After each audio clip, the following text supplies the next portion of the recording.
Welcome everybody. We are live here in the Liberty Racing League, Week 1 at Daytona. We're joining our drivers here in open qualifying. And we are just getting underway. Currently at Daytona.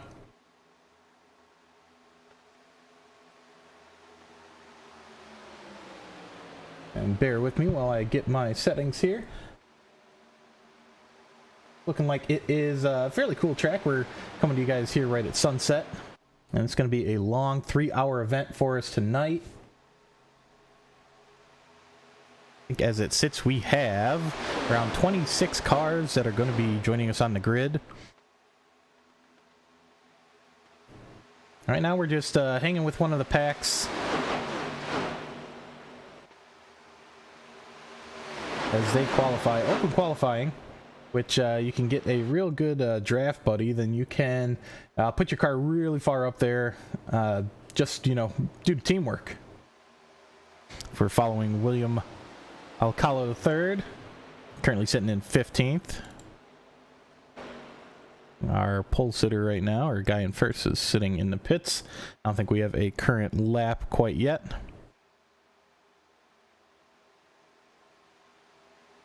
Let's switch over to our grid here. Schmidt sitting in first with a 44.727 currently, and that's probably going to take it. We only have 20 seconds left here in the qualifying period.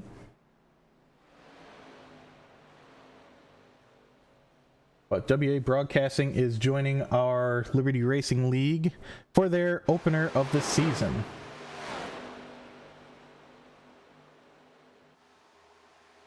Here we go, a couple cars trying to get to the end of qualifying here. We have the checkered flag flying right now. Getting a little bit of blocking going on track there, but got a good push from the number 4 car. Does that bring him up? William Alcala does jump up to 8th place in that last little bit there. With another couple cars coming across. Not so sure they're going to be able to get another lap in here in qualifying.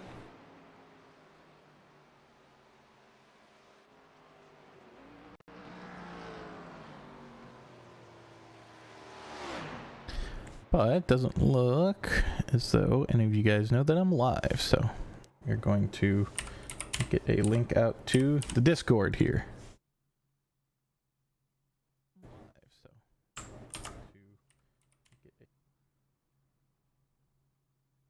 All right, we are in between our sessions right now. Currently on top we have Schmidt qualifying first with a quarter of a lap. Thompson behind him. Taylor Laskorski in 3rd. Rick Seabrins in 4th. Kevin West in 5th. Jarrett Balliard in 6th. Garrett Shiver in 7th. In 8th, we have William Alcala III. And right now, we're just waiting for our grid to line up.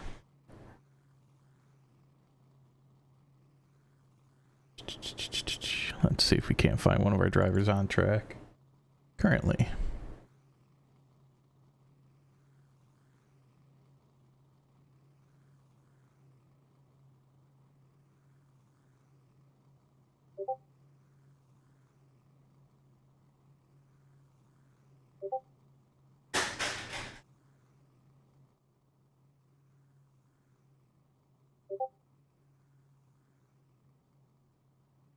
Sorry for the technical difficulty, folks. My cameras don't seem to be working here.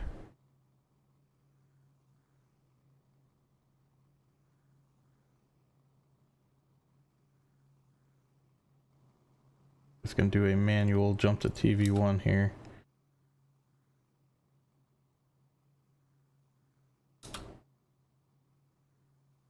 Heck, we'll jump to TV2. That's a little bit better for us there. Currently, we are all gridded up. We're just waiting for everybody to hop in. at our 152-second mark.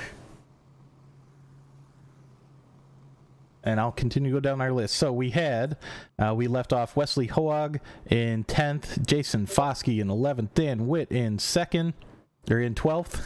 Dan Witt, number 2, is in 12th.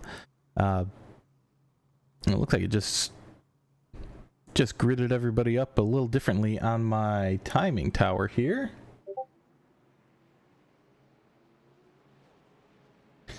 James Mayer in 12th, Leon Kennison in 13th, Harrison Whitehead in 14th, and we're just going to get going here with our leader, Joey Schmidt. He had a scorcher of a lap to start our race off in qualifying, but field is a few late people out of the pits here. It's getting all the last second adjustments, everything in place. Make sure that the car is feeling good.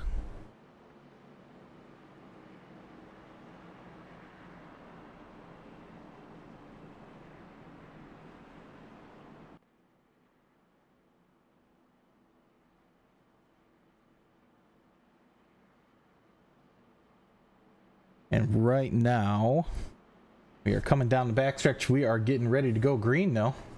I know we're on the front stretch.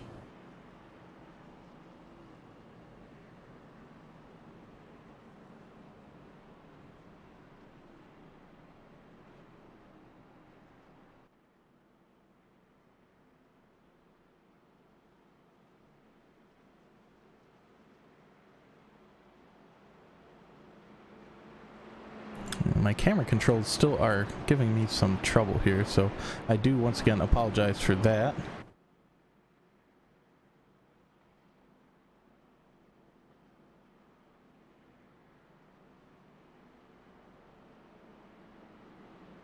But as we come to the front stretch here, we should see our pace car dive into the pits. No, we're going to do a full 2 laps on our opening lap. We're throwing a, looks like a yellow almost, to just get everybody out on track, get everybody lined up. Lights are out on the safety car now, so we will be going green on the next time by. Looks like everybody in the field is all lined up. Crowd's ready. We are ready here in the broadcast booth. Some beautiful liveries on these cars. Monster for Joe Thompson. An iRacing car for Taylor Lasowski, looks like. And the number 83 machine, number 4 machine with the snap-on livery there. Looking pretty good for these guys. You don't only want to show up with the fastest car, you also want to look good in your car. Benelux for our number 1 driver, Joey Schmidt. This is a long race that we have here, 200 laps that we're going to be going, so these boys are going to be having to stick it out for the long haul. And that can really be taxing on a driver. Even though it is sim racing, it can be really taxing to be able to hold that line, hold your position, and work your way, either from the back up or just keep your position up front when it comes down to the end of the race, which is where it really matters. It's going to just be, staying clean, keeping this thing green instead of going yellow. And we'll see how clean this field can be. I've heard some really good things about the Liberty Racing League. Going on for about 3 years now. So these drivers have some experience under their belt. As the pace car goes in, we come up to the starting zone. And you can hear Joey Schmidt gets on it. And he holds that line down on the inside. Great start by Joey Schmidt, but we have Joe Thompson coming around on the outside. Let's see if he can get a push from the number 4 of Rick Seabrins. Looking like that inside line is holding it pretty steady. Schmidt still in the lead. Number 33, Joey Thompson, going on the outside, getting a great push from the number 4 car. And here we go. Number 33 drops down.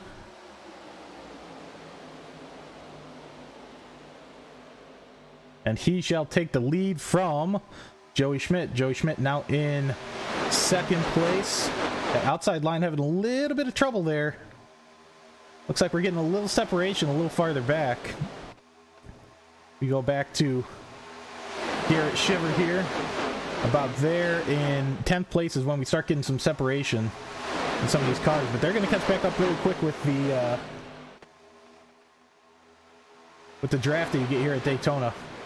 Well, we only got 2 lines so far. I'm surprised we haven't gotten a third. That'll probably start coming a little later in the broadcast when we're starting to get down to the nitty gritty. But number 33 holding a great line. Number 73, right up the bumper of the monster machine there. And he is giving a great push. These cars are really close and holding their lines very well. That inside line proves to be the line to be in, as the number 33 is getting a little bit of space up front. Number 73 giving him that real big push.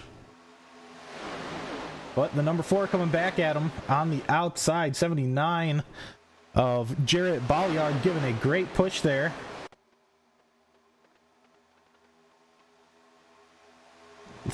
Down the backstretch, number 4 is getting a little bit ahead.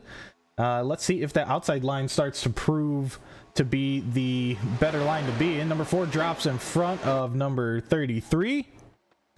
And Seabrans takes the lead of the race. Joe Thompson should give him a good push. You can see him right on that bumper there to number 4 machine.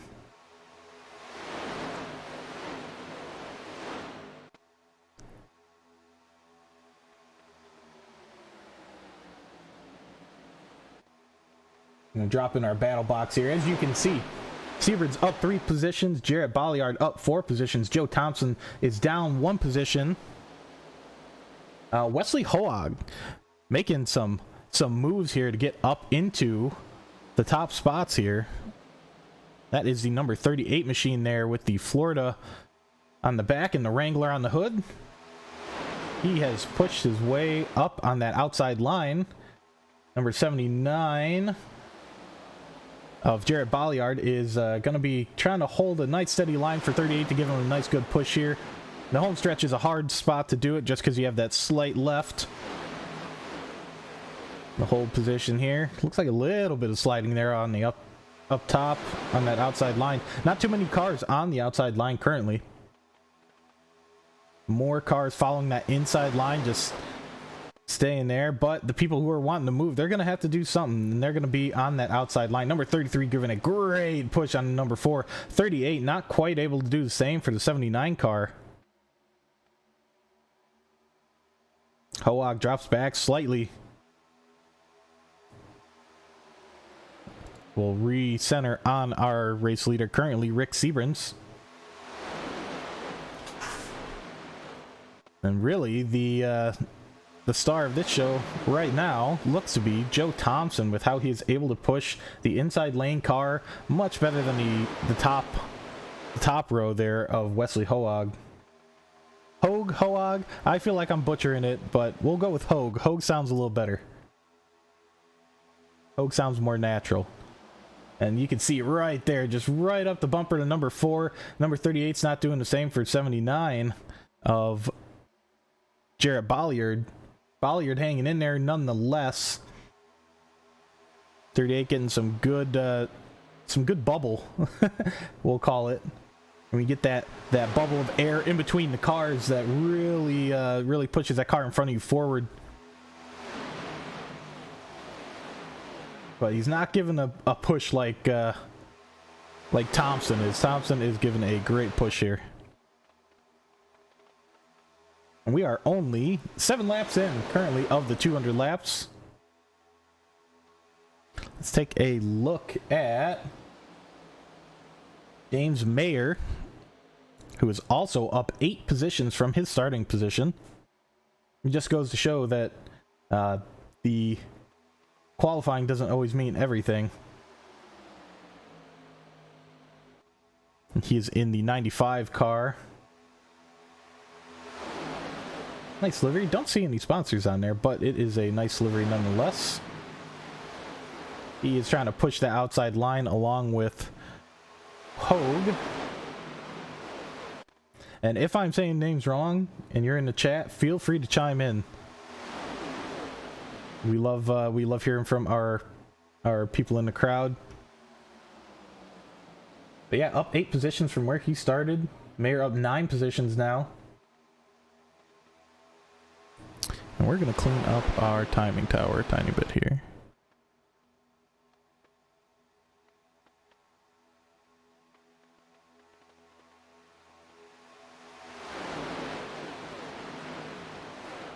And it looks like everybody in a Chevy. We're still holding strong. Everybody holding a nice tight line. This is a great group of drivers here.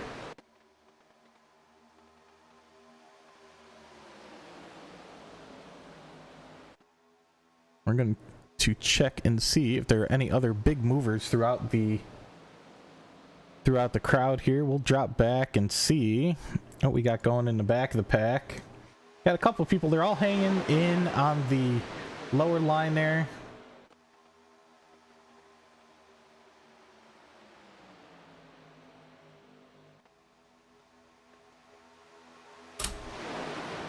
Just had a weird glitch there. It just popped in. Let's go 83. Let's take a look at Taylor Leskowski. The crowd's loving Taylor. He started up a little higher than where he's at currently. Down 4 positions, but it's a long race. Like I said, we're only on lap 10 of 200. And Taylor is hanging in there in that bottom line. He's just found himself fixed right in between the 73 and the 17 of Joey Schmidt, who was our pole sitter, and Kevin West.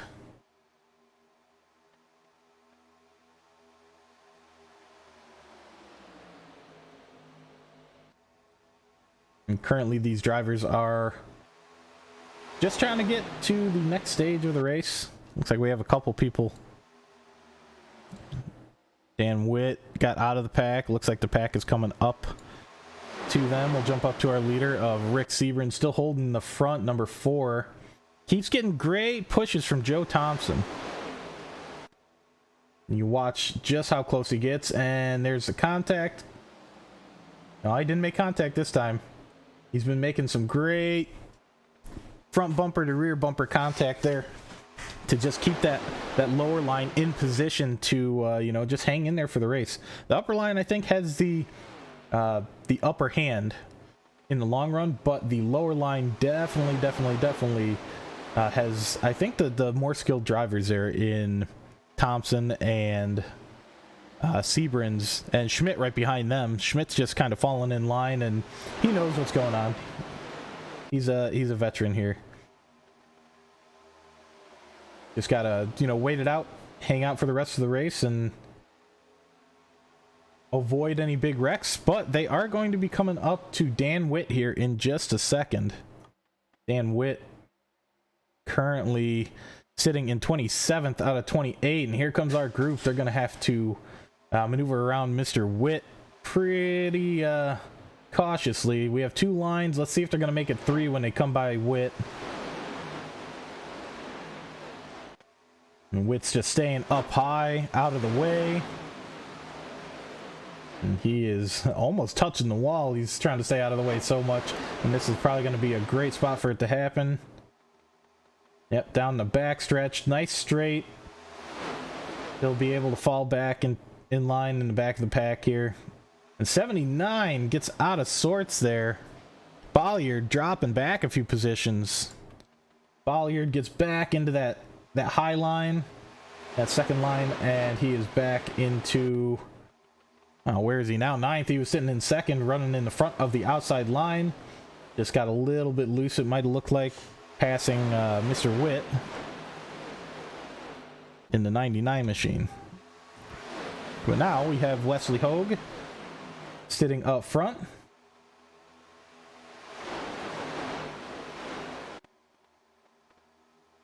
Wesley holding his own behind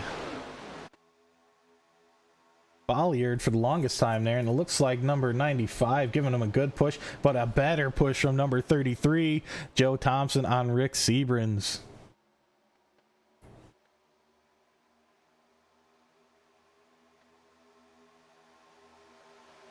And these cars are bumper to bumper right now. 33 still holding a great push on the number 4.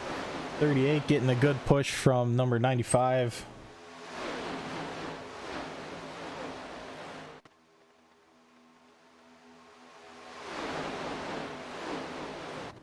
And I believe it is Wesley Hogue that is he's due for a win. He's been up here quite a few times, come close, but he is definitely due for a win in the series. Oh, he looks like he drops out of line. I'm not sure what just happened there for Wesley.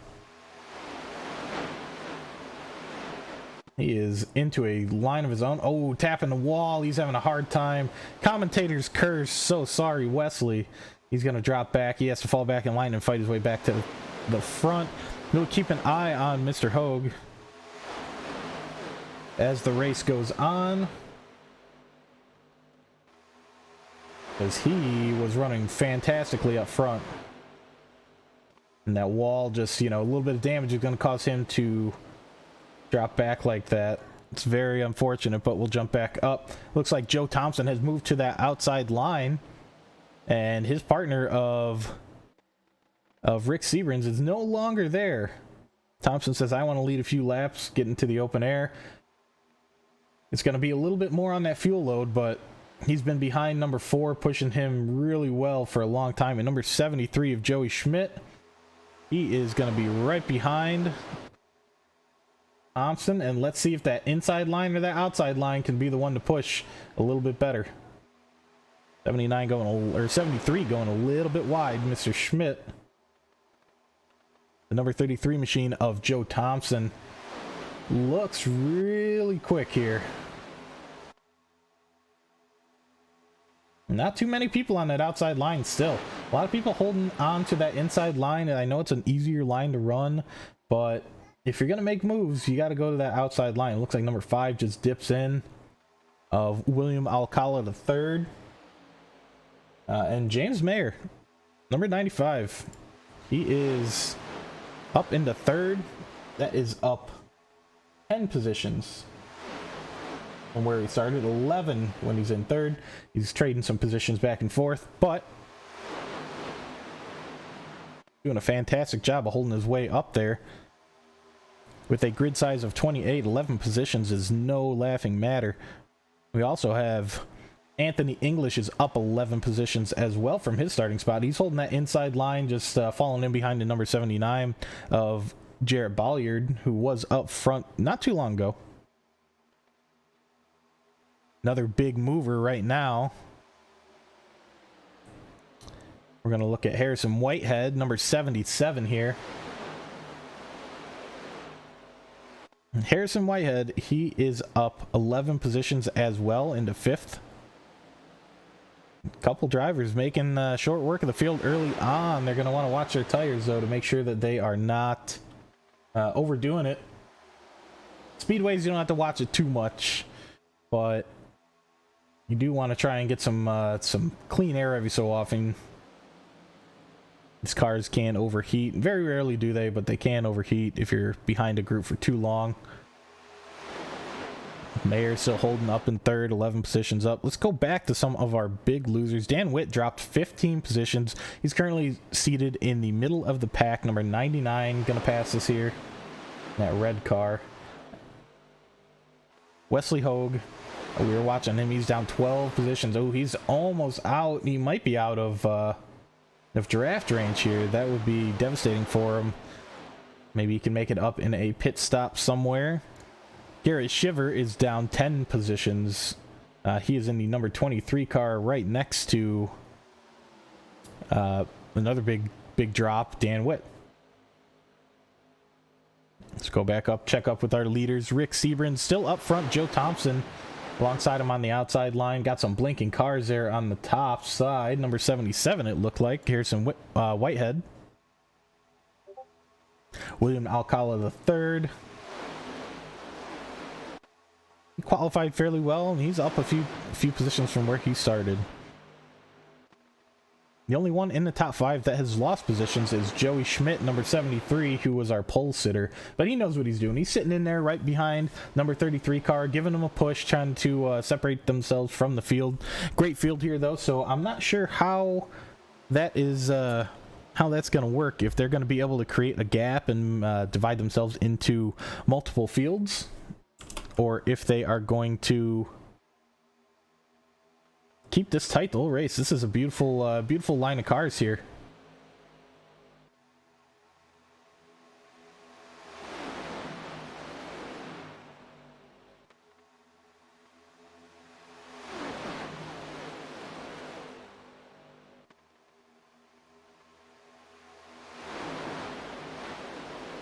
As we're coming to lap number 22 of 200, we're about 10% of the way through this race.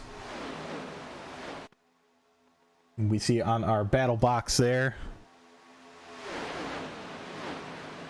quite a few people pushing. Some big losers, some big winners.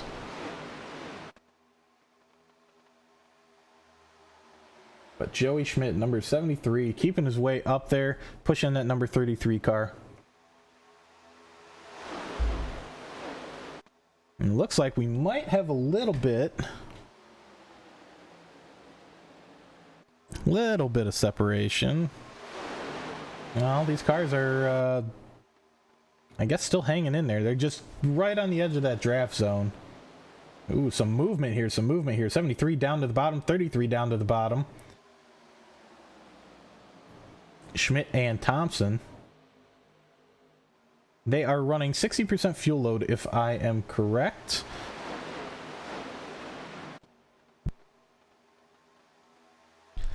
And that would put them on an in lap somewhat soon. And I'm sure some fuel strategy is going to play into effect here for these drivers, as almost the whole field is down on that bottom line. A couple people, not sure if they pit. Does not look like it.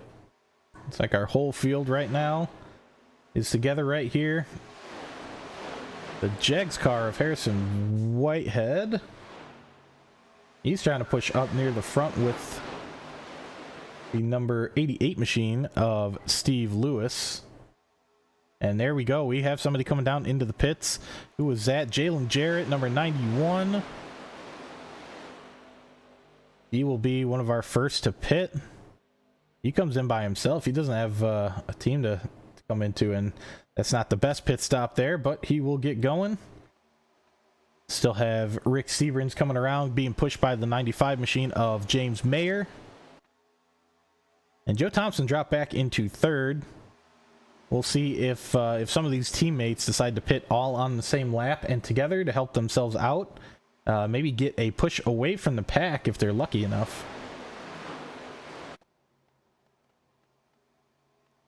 Let's see if anybody else comes down. Does not look like it. Jalen Jarrett still in the pit. He must have had some damage somewhere along the line there. And he gets going. He is going to be a lap down. That is unfortunate. Beautiful car, the number 91 machine. We have gone into a single file line all the way back. Can only imagine a few other cars should be pitting here soon. And we'll see.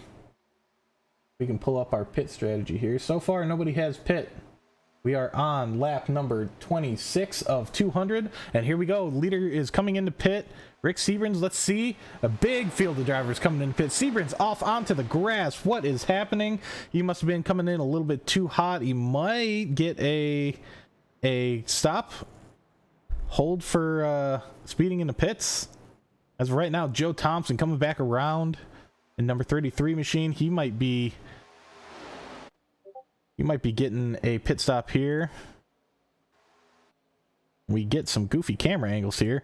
Seabrans gets going again. No, he does not. We have a couple coming out of the pits. James Mayer, Anthony English, Garrett Shiver, Jason Stevenson, Jeremy Osborne, Niebel, all coming out of the pits ahead of Seabrans. He must have gotten a slowdown, and we have the next group of drivers. Let's see. Ooh, a lot of people. Ooh, we do have a spin. Number 88.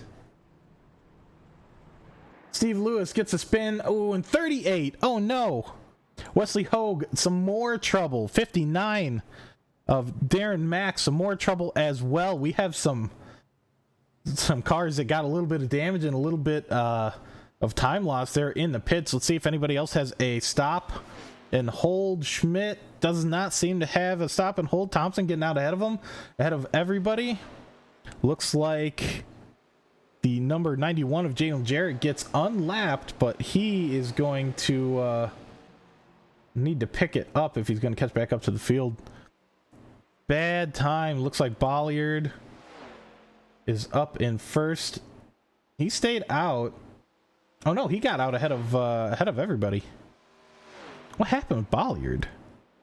He is fairly far ahead of Joe Thompson. And here comes the group. Bolliard way out in front.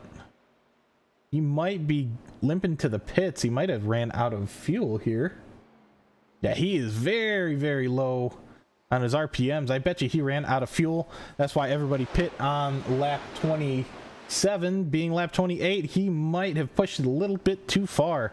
And there we go. Joe Thompson going flying by. James Mayer up in first. And this group will recondense back into two lines here.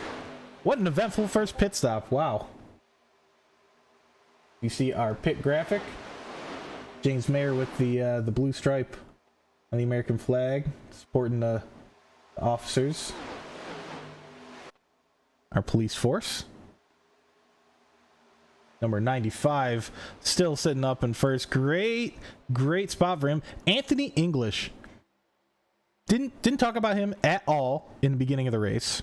I don't think I had mentioned his name at all. He is up 22 spots, pushing number 95. He had a fantastic pit stop there. James Meyer, he was a big winner right off the get-go. But yeah, Anthony English, he was pretty far back still. And some big losers out of that. Dan Witt, he's still back. Wesley Hogue, he got into that incident. And Rick Seabrans.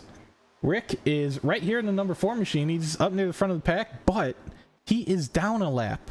Rick Seabrans is going to have a hard time getting that lap back from these leaders. Joe Thompson, Garrett Shiver, James Mayer, we were seeing up front a little bit. Joey Schmidt, obviously our pole sitter. He's still up front. Looks like he is doing a fantastic job of keeping himself up there.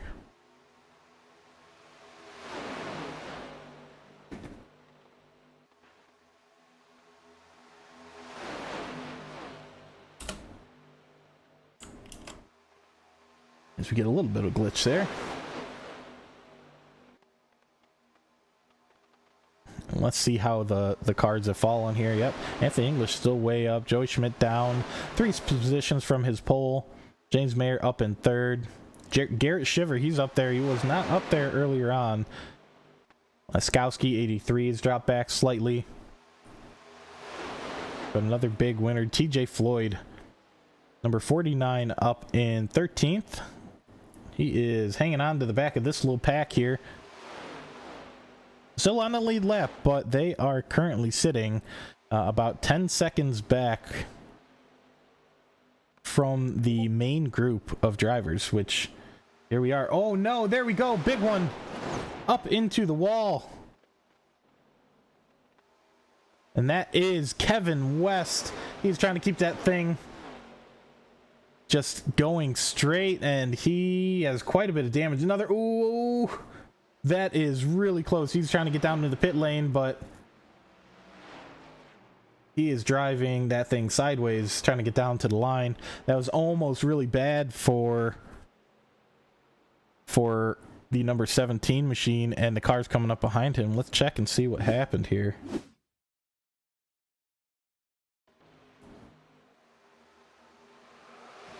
You can see he just gets up into the wall. This gets turned by the number 4 machine ever so slightly. And number 79 looks like, oh yeah, he has to pull off. 79 of Bolliard gets hung up there. Not sure what happened.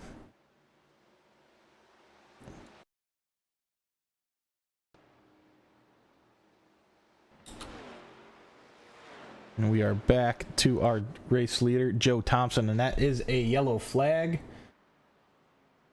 33 laps in is what we made it before the first yellow flag. And once again, so sorry about the camera situation. Not quite sure where my cameras went and my controls for them.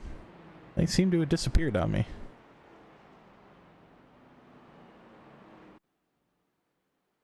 But this is going to tighten the group up quite a bit. Not sure how the system for wave rounds is going to go. Let's hope that we get a couple wave rounds here, just to and we have our leaders coming into the pits. Hopefully we get a couple wave rounds so then we can have some drivers get back into the fight. As we saw, Wesley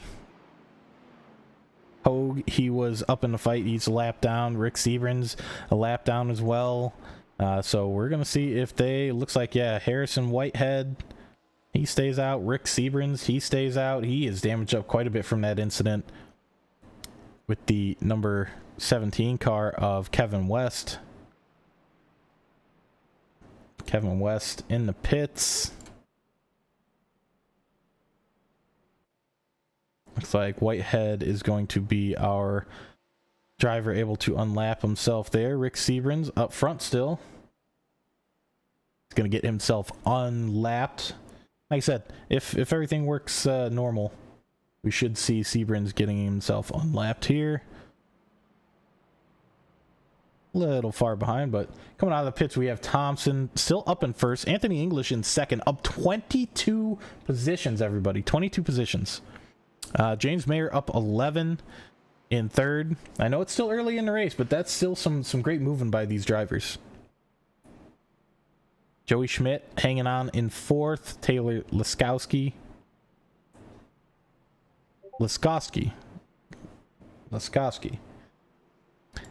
James Stevenson sitting in sixth. Garrett Shiver in second. William Alcala the third in eighth. Ambrose Niebel in ninth. Jeremy Osborne in 10th, and that's going to round off our top 10 right now.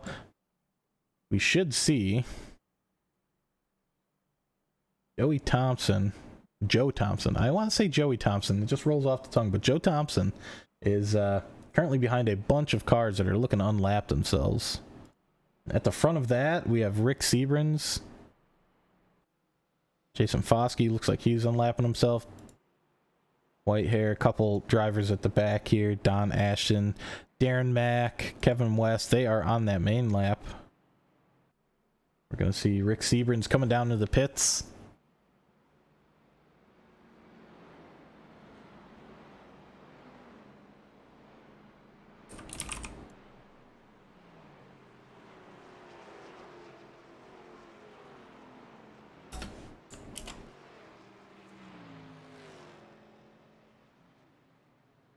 He gets a fairly good pit stop there, gets a fast repair, gets back out onto the main stretch here. Coming up to turn number 1.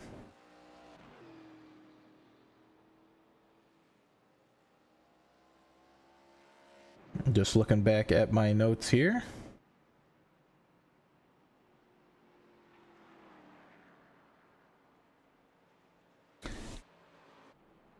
Yep, and tonight's race, there are 2 fast repairs.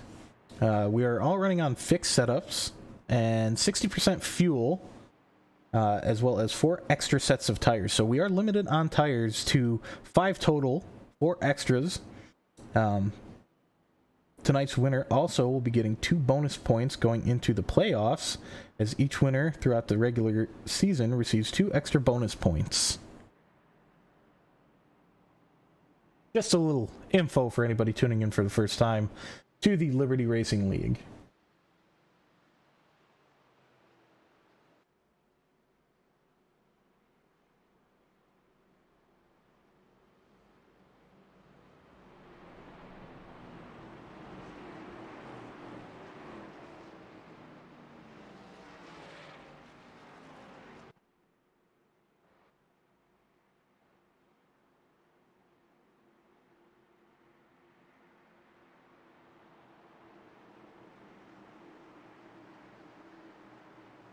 Just taking a tiny little break here. And we are back green as Joe Thompson gets a great jump here on the field. Anthony English was not prepared for it, but we know how Daytona is. That draft is going to pull these drivers back together. Let's see if anybody gets aggressive.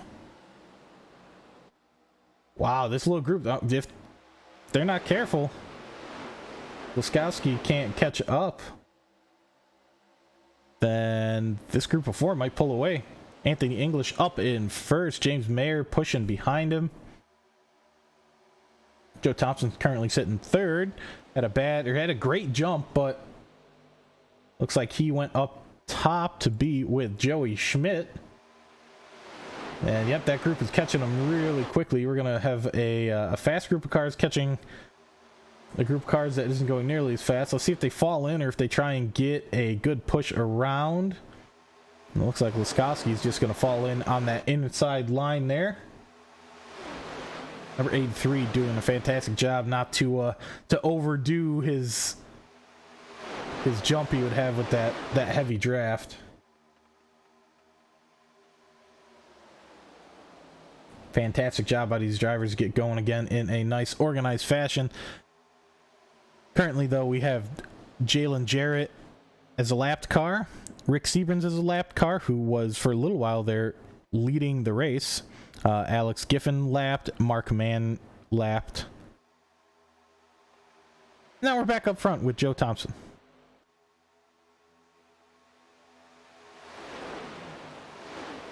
Looks very familiar here with Joey Schmidt pushing behind him. Joey Schmidt would get the award for the best pushes, I think. Him and Joe Thompson both. They've been pushing really well. You can see getting right behind the outside line is no chance when you get a push as good as this. 73 inches away from the bumper of the number 33 machine of Joe Thompson.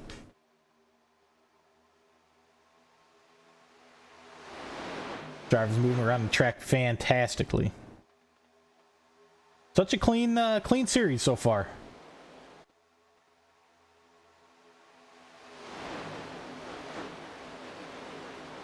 As we come to the end of lap number 38, we're starting lap number 40. We're 20% of the way through this race. We still have a long way to go, and these drivers are sticking it out. Only a small group on that high line. Very small group on the high line up top. Number 20 of Jason Stevenson. He's up 16 positions currently. Anthony English right behind him in the 5, or in the 44. He's on the lower line.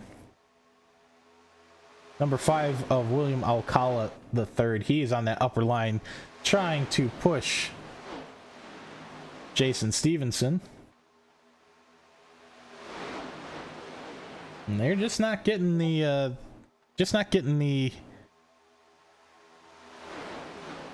bubble that you want on that outside line to be able to push. Ooh, we have a quick jump down to the inside. Was that number 22, 23 of Garrett Shiver? And that Sim Magic machine, he is just fell right in between the 83 and the 77. That was a quick maneuver down into the inside line. He probably was figuring the outside line isn't quite getting it done. Try and get a little bit of speed. See, he goes back up. Might be having some tire wear issues, but I believe he was one of the cars that came in and pitted along with the rest of the group, so he shouldn't be having any tire issues right now. It looks like he's going for the outside move to catch up with that group. He's in a line of his own all the way up top. Might be getting into some of the marbles, and he falls right in behind the 933 car of Leon Keniston. He's just trying to pick off a few positions at a time. Looks like Harrison Whitehead is doing the same. Jump up, get in that draft, move up a few positions, drop back down into the lower line. Strategy seems to be working for him there in the top 10.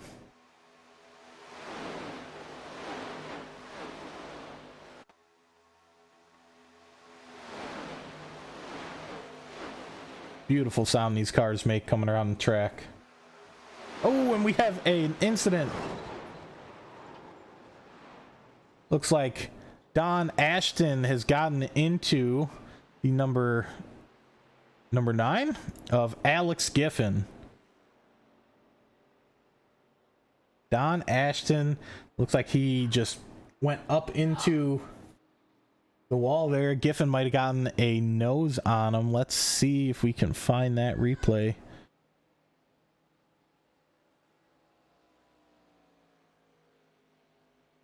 Does not show an incident that happened. But let's see if we can't. And we're going to take a look here. Not sure why I paused it there for us. And there it is. Up into the wall. Number 52 just getting a little out of control going into the number 9 car there. And we are under yellow now because of that. Let's see if we have anybody coming down into the pit lane other than our cars that have crashed.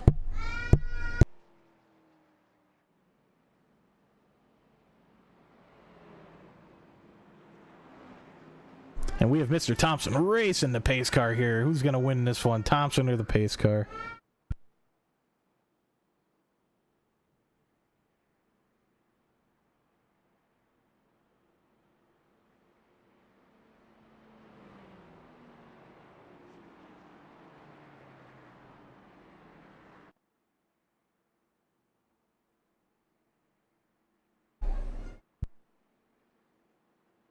These cars currently all gathering back up on the pack. We'll see who gets to Don Ashton's in the pits right now after that big incident. And we do have Joe Thompson coming into the pits. Ooh, blinking a slight little bit. Joey Schmidt behind him. We'll stick on him. Thompson had a big gap between everybody coming into the pits there. He's going to have a huge advantage. Well, he was probably 4 or 5 car lengths ahead of everybody going into the pits. Thompson's probably going to keep his first place spot. We have Schmidt coming in. Thompson is leaving the pit box before anybody else. He's going to get out of the pits. Schmidt, he disappeared for a second there. Anthony English is going to come out. Currently sitting in second. Alcala in third. Kevin West in fourth. James Mayer. English, you can see there on the graphic, the pit stop graphic, up 22 spots. Still hanging in there. Fantastic race from him so far. And we have a couple cars in the pits now. Bolliard, Shiver. There we go. Bolliard, number 79. Garrett Shiver of the 23. Number 52 of Don Ashton, trying to get back up to the leaders here. I think he's still on our lead lap. Joe Thompson coming up to the back of the 91 machine of Jalen Jarrett, who is looking to unlap himself and get around the track.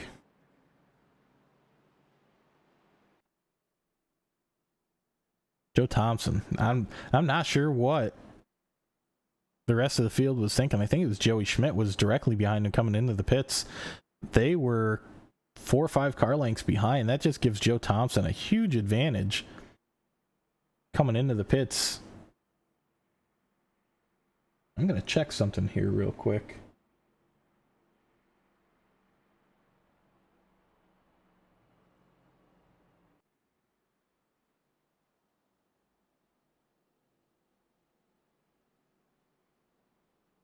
It does not look like, not that I can tell, does not look like Thompson and Schmidt are teammates. That could be the only thing I could think, is that Schmidt was holding up a couple other people to make sure Thompson comes back up front. But then now he loses a good drafting partner in Schmidt behind him because of that. So Schmidt dropping down into 10th. He's down 9 positions from his pole. And another big mover now is Ambrose Niebel.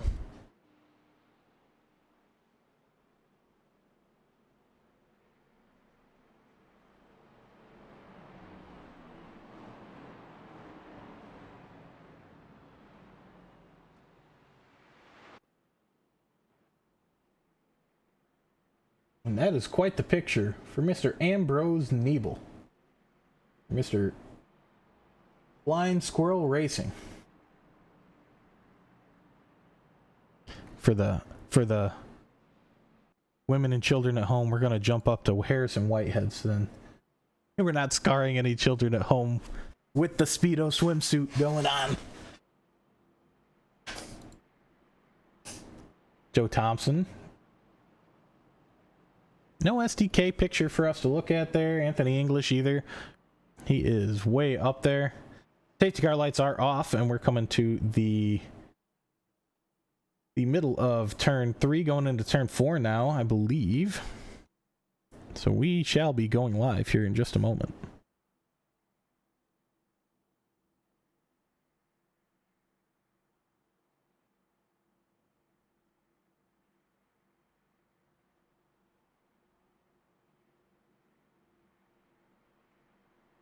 Nope. Not quite. We were coming up to turn number 1. The camera angles are killing me. Nope, we were. I was right. Here we go. Coming up to the restart zone. And Joe Thompson is on it. Let's see if he can get another great start. And he does. He is a couple car lengths ahead of Anthony English, William Alcala. And let's see who stays on that outside line and tries to get some positions made up here.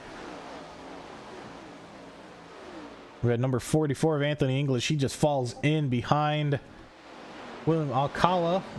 And Alcala pulling himself up to the top line. He wants to fight a little bit for first place here, and they are going to have a great run. Alcala gets up into first, drops down to that inside line. Number 17, Kevin West, he was involved in that incident earlier. He is in second place. That's what those fast repairs will do for you. Get you right back into the action, not miss a beat. These cars are really close. Number 5 and number 17 here. West and Alcala. Going to give a quick check and see if these guys are teammates at all. Does not look like it. Well, they're going to be fighting each other tooth and nail to get up into first place. 17 getting a great push from number 83, Taylor Laskowski. But as we've been seeing all day long, Joe Thompson, number 33 in that monster machine, is pushing the number 5 very well. We'll see it again once we get down a nice straightaway. You can see right on the bumper, gives a great push. Keeps that lower line in the lead. It's going to be fun to see how this thing ends, because a lot of talented drivers out here that are going to be pushing right up to the limit. I bet you we go 3, maybe even 4 wide. As crazy as it sounds. Ooh, we have a little bit of trouble going on in the back here. Number 38, it looked like Wesley might have been a little sideways back and forth.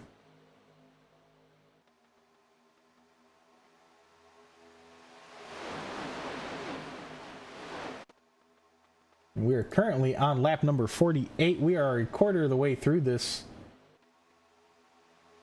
And these drivers, not quite yet. They're not going to start feeling it quite yet. You know, you get a little bit of mental fatigue.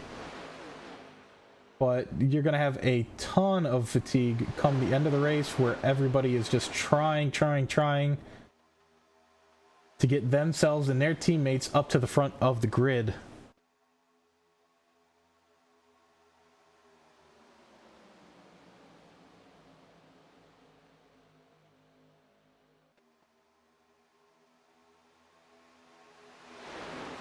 And currently, William Alcala sitting up in first. 7 positions up from where he started. Number 17 on the outside, Kevin West, is getting pushed along by Taylor Laskowski.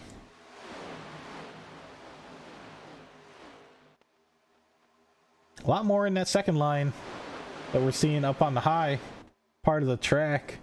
Number 73, Joey Schmidt, coming back up towards the front. He's come up a few spots since that last pit stop, which was a little longer than he would have liked.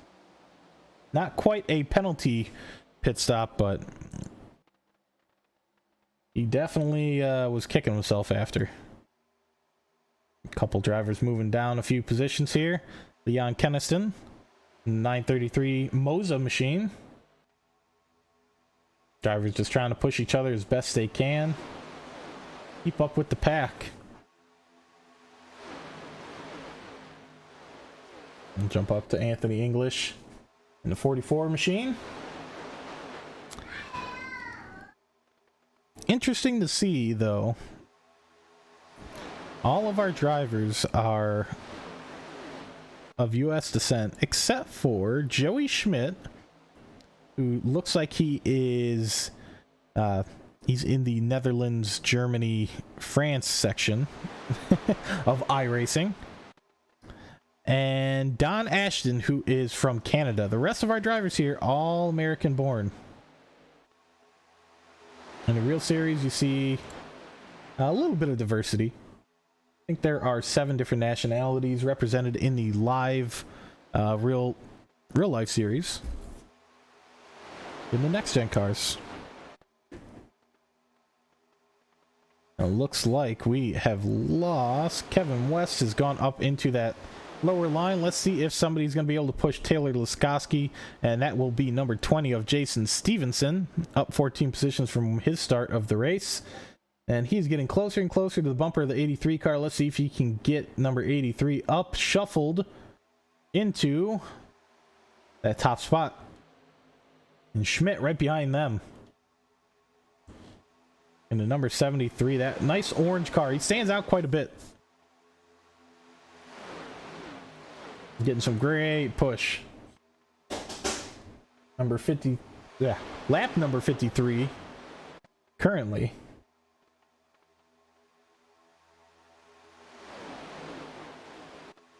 As Jason Stevenson is going to be trying his hardest to get number 83 up into a second place spot. He's getting really close. The outside line seems to be where you go to make your moves.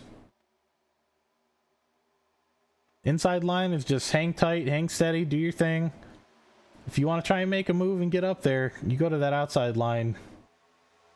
I'm surprised we haven't seen the third line yet. I mean, it's not wise to have a third line this early, but you know, you see it. You see some drivers start getting impatient at the back. They really want to, you know, get going. They really want to push somebody. So you'll see a couple cars jump up into a third line and start pushing, but very early in the race. Lap number 54 here. Real tight group. Number 5 pushing the back of number 17. A little bit better than what the 20 is doing for the number 83 of Taylor Laskoski. Take a look at Taylor Laskoski here. Got a nice little mugshot of Taylor there. He's running for Rowdy Racing. This group is holding tight. Jalen Jarrett in the pits. Currently, not sure if he's on a scheduled pit stop. We're going to pop our pit stop graphic back up. Most of our drivers pit about 20 laps ago here.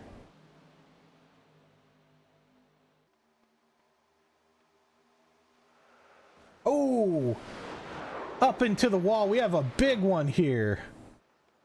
That is number 17, Kevin West again. Oh my goodness. Big pile up, big pile up. Yellow is going to be coming out after that for sure. Just about everybody involved in that. Drew Cook coming into the pits right away. Don Ashton coming down. Some bad luck again. Yeah, the yellow flag is out. Wow. Let's go back to that. That was quite the wreck.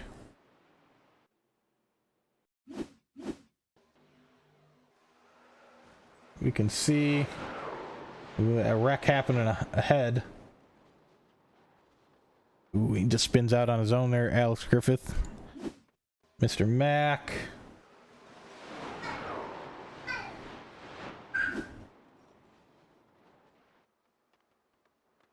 Yeah, wow, just getting into the back of each other here. No way to stop these cars. Ooh, right into the back of the 23 is number 74, Ryan Nowitzki. And that all started with the number 17 of Kevin West. Let's see if we can find him really quickly. And up into the wall he goes. 83 of Laskowski just gets into West slightly, and you can see Thompson gets by clean. Alcala gets out of there because he was up front. Jason Stevenson was also up front in the number 20. He was up high, just barely avoids it.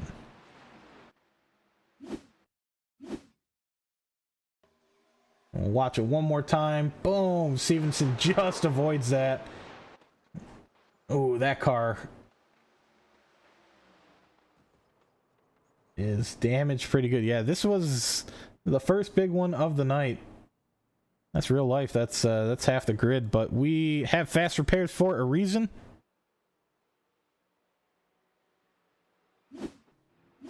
Jump back live. Joey Schmidt sitting out front. He was able to avoid that.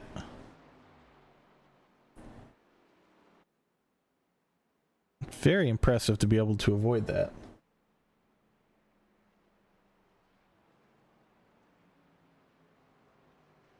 Pop up our intervals here.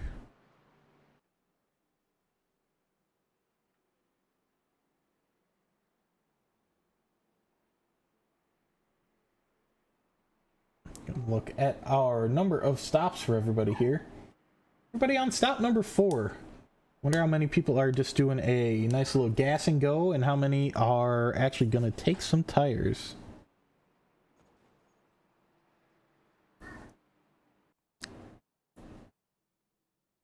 Let's see if we can't grab one of these drivers down on NTO4 Racing.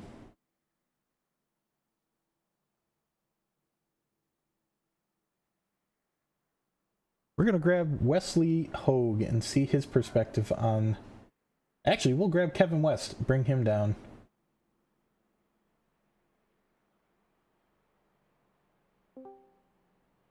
Hey Kevin, this is Alex up in the booth. Quite eventful last couple laps there. Can you take us through what was going on through your eyes? Well, we were leading the race down on the bottom and got right reared going into turn 3. It's always a unfortunate event when that happens. So yeah, we got wrecked earlier too. I kind of checked up into turn 1 there a little bit more than I should have and got ran over. It's kind of on me, but yeah, we're out of fast repairs now, so it's going to be interesting from here on out. I'm going to have to be really careful. Yeah, we're going to have to keep it clean there for you guys. How's the team doing down there over at NTO4? How's the rest of the team looking when it comes to fast repairs and sets of tires remaining? I think everyone but Taylor has both of their fast repairs now. So they're looking pretty good, but I'm in rough shape. Yeah, we took a look back at that earlier incident, and we're looking at the incident that just happened again. And yeah, it looks like 83 just gets into your right rear wheel there, and that was a big one. It wasn't a fun one to watch. The whole field seemed to just all hit each other behind you. No way to avoid it. Nope, thank God for those safer barriers up there. Yep. Yeah, a couple cars look like they had potential to go upended and upside down, but thankfully everybody's safe and we keep racing here. We'll let you go so you guys can concentrate on this race restart. See you later.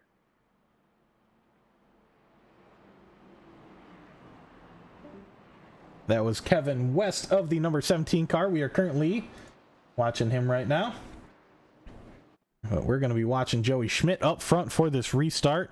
Our pole sitter back up in first. Jason Stevenson in second on the outside line there. Our pace car dips into the pit lane. Coming up to the restart zone. And Schmidt goes very late.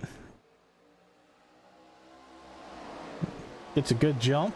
He's still out in front. Nobody making any big moves quite yet. But First domino fell there with a couple small incidents. That big incident happened, and we are just hoping that all these drivers can keep their cars on the track and keep each other safe.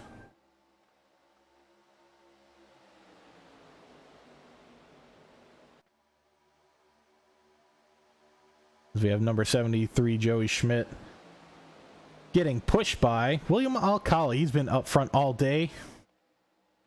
Made his way up a few spots from number 8th on the grid, and he is holding up there very well. Big mover still up front. Number 44 Anthony English giving a push on number 20.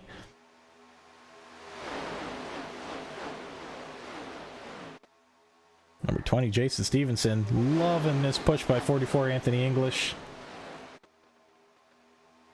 Gonna try and get Stevenson ahead of Schmidt here, so then Stevenson can fall in behind number 73, or fall in ahead of number 73, take control of that lower line, and then number 44 will have a chance to do the same.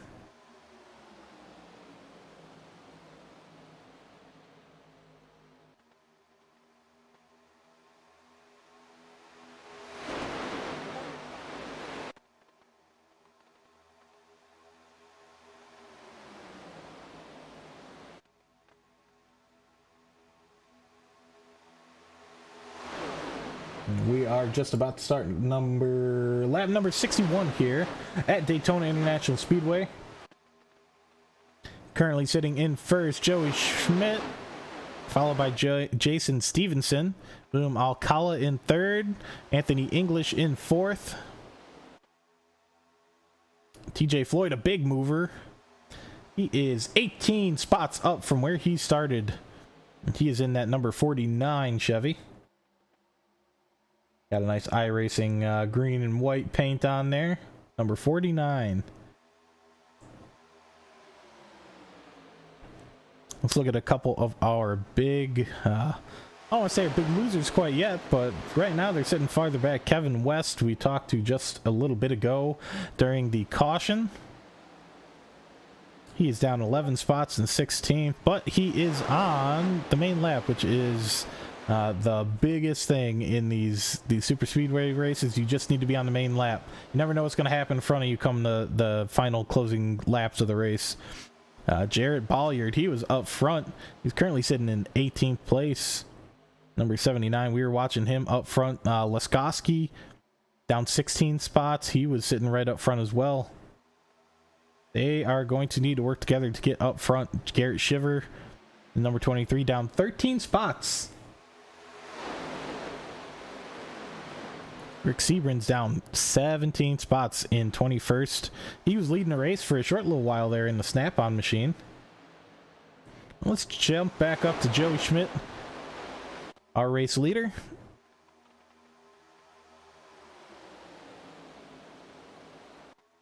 And the big, I'll keep saying it, the big pusher here is Joe Thompson.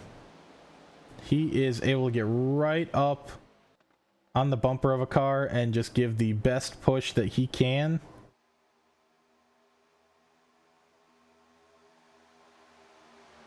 Now, I don't think I've seen any of the other drivers get quite as close as Thompson's been getting to the cars in front of him.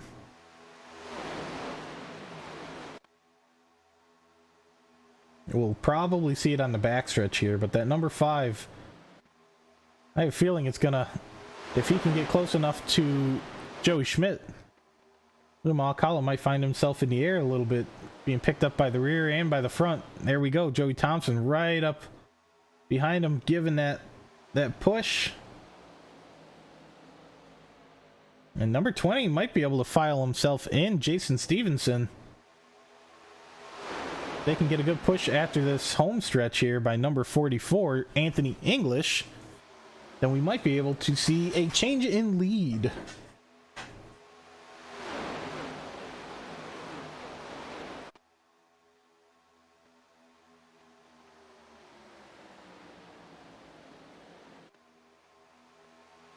.65 laps into this race, and we have 4 cars that are no longer on the main lap.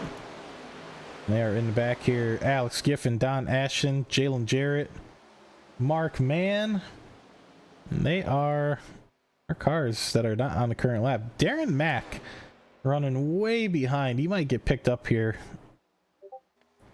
Drew Cook at the end of our line here, but he is sticking with it, just hanging on to that draft ever so slightly. Cook is really holding.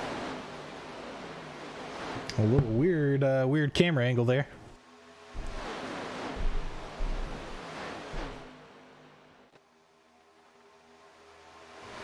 Going back to Cook here at the end of our line. He is hanging on. He is up 5 positions from where he started in 27th. Currently hanging on to 22nd.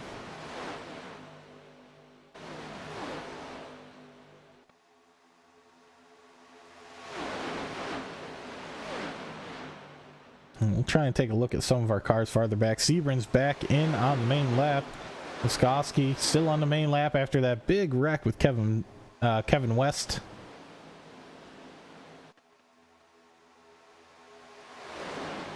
And jump up. We had a little bit of movement there from Whitehead. It looks like he's getting passed up by a couple cars on the low side. And he's kind of falling out of the high lines push. Drivers definitely can tighten things up a little bit on that high line. That low line, though, everybody is just falling right into place. You look at Schmidt, number 44, has gotten himself up into that low line lead.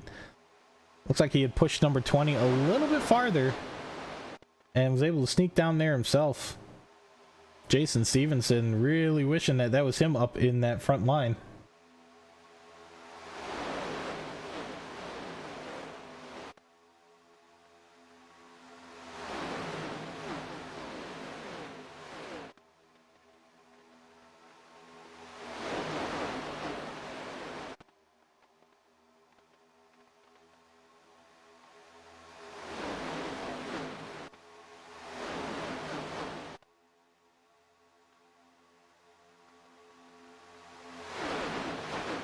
Anthony English still holding that low line, number 44.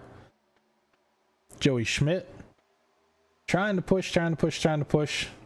These drivers know just how long of a race this is. We're not even halfway through. 68 laps. Coming to lap 69. And these cars, we only have one big incident. Couple yellows. But the big incident was between Kevin West and the number 83 of Taylor Laskowski. Just getting a little too close to each other. Which, on these big super speedway circuits, happens. And that number 20 just is not able to hang with these guys up front. He needs the number 49 of TJ Floyd to really give him a good push. See Schmidt there giving a great push to number 44.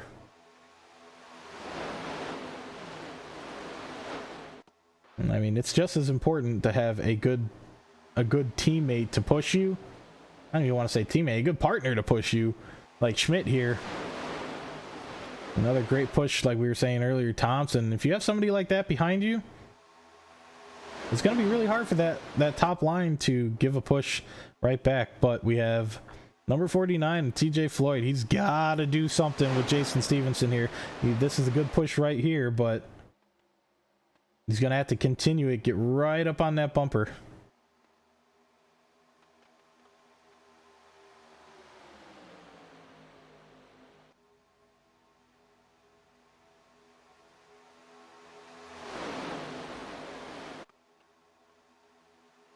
Here we go. Back to the back of the field here. We're going to take a look. Drew Cook, he is still sitting where he was. See if we have any more movers here. Nebel up into 10th from 20th position. He's cut through half of the field that's in front of him in the 004 car.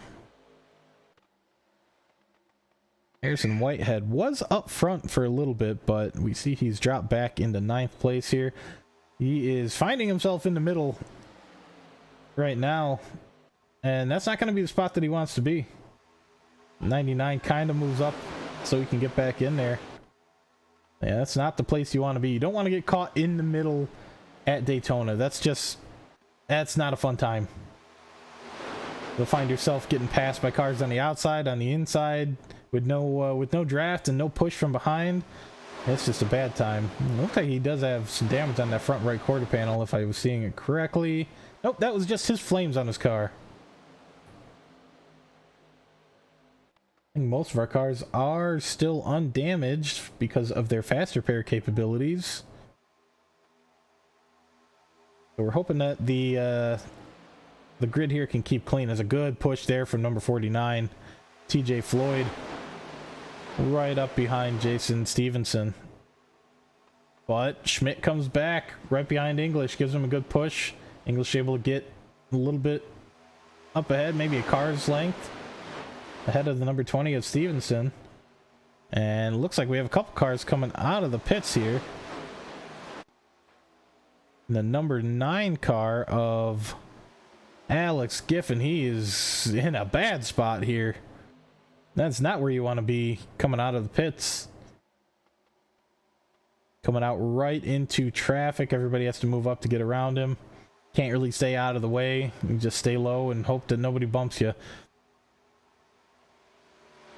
And we have another car coming up here. That Don Ashton? Nope. That is the 59 of Darren Mack. Let's see if he is going to be able to get himself out of the way. You can hear those cars roaring behind him. Number 44 of Anthony English. Mack goes up high. He's going to keep himself out of the way. And here come our leaders. English, Stevenson, everybody able to hold their own.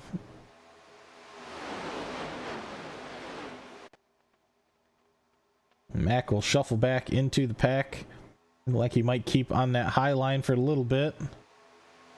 We have a little separation between Kevin West in the 17. Jason Foskey back here in the number 3. It's actually Jalen Jarrett leading this part of the pack, but we have a little bit of separation in the packs here.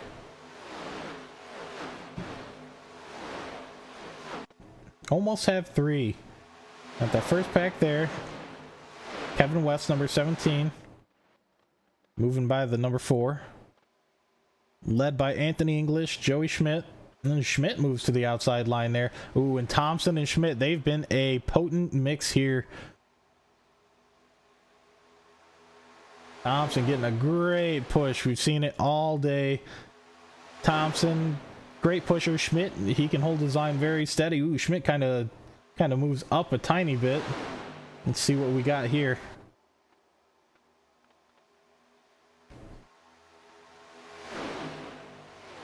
Great pushing. That pack is starting to pull away from the farther back pack, which is led by Jalen Jarrett.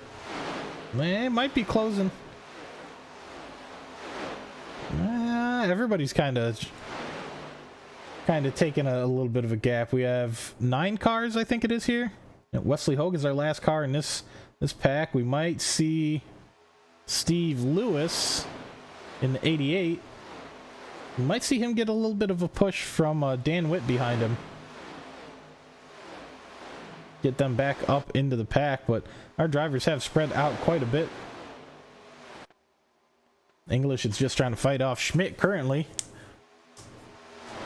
But he is relying on William Alcala III to give him a little bit of a push. William Alcala, so far, not too bad of a push. But once again, Thompson just, we see how close he gets.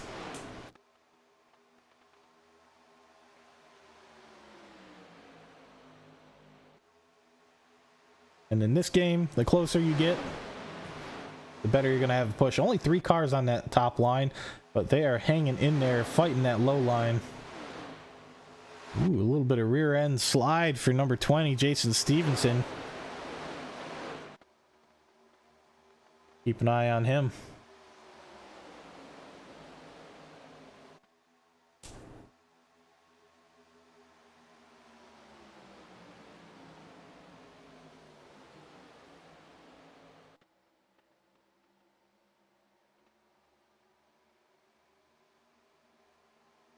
And currently, we have a lot of cars that have filed into that low line. Schmidt getting up ahead, and he does get up ahead of Anthony English.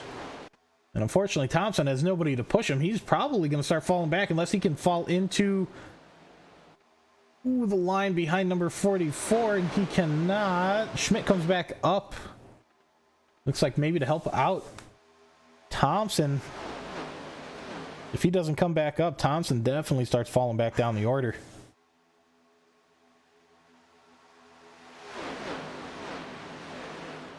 Great teamwork there from the 73 and the 33. What you don't want to do is fall out of that draft. As soon as you do, you're going 5-10 miles an hour slower than the rest of the field. That you don't think it's that much of a speed difference when you're looking at it, but they will start falling down the order like you wouldn't believe. But once again, great teamwork here by the 73 and the 33, keeping themselves up in front, and this is just gonna play out like this for the rest of the race, it seems.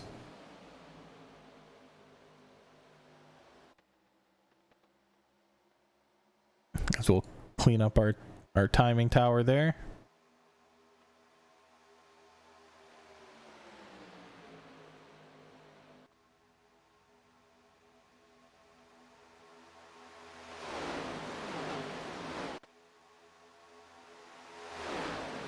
We're going to quickly show our teams. I'm not sure how accurate this is to Just Liberty Racing. But Alliance Motorsports for Joe Thompson. Oh, sorry, Anthony English there. You see a couple Blind Squirrel Racings down there.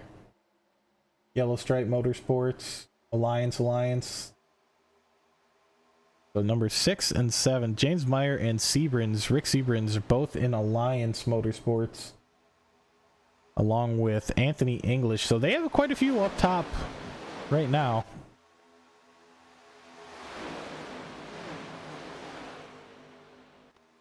Currently sitting the farthest up for Alliance is Anthony English here, and he is in third, kind of in fourth, but number 5 is going to be dropping back.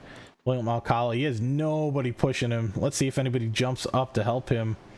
Might get a little bit of side draft there, but that's not going to be enough. He's going to have to find a home. And you might find a home right there. Ooh, that's going to be real close. And he is able to make it stick. Finds a home right in between the number 20 and the number 44.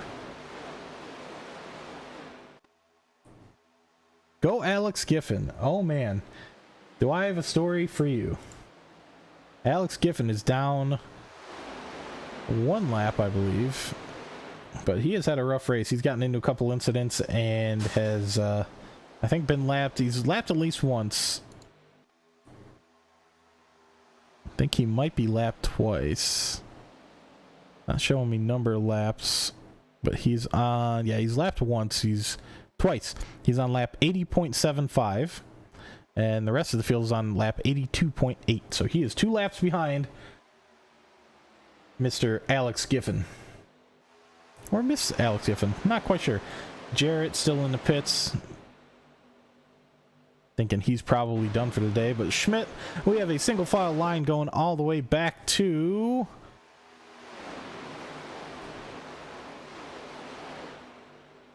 20th place, or 19th place. Drew Cook and Ryan Nowicki.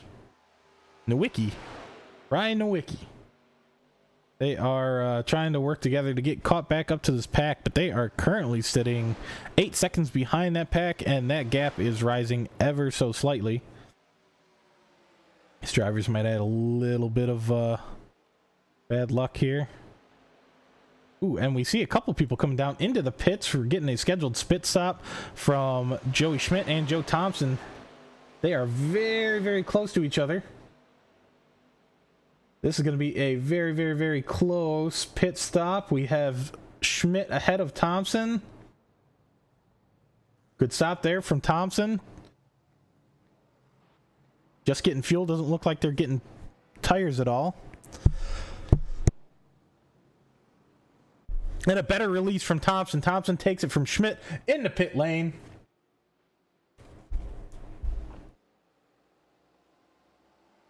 Wow, what an overtake in the pit lane.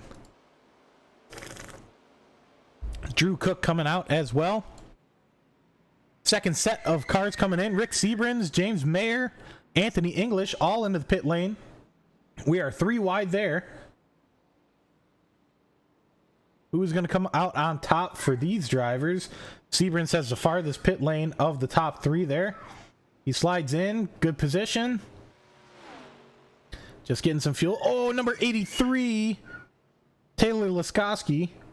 He overshoots his pit lane. That's going to cost him a couple seconds, and that might cost him the lead.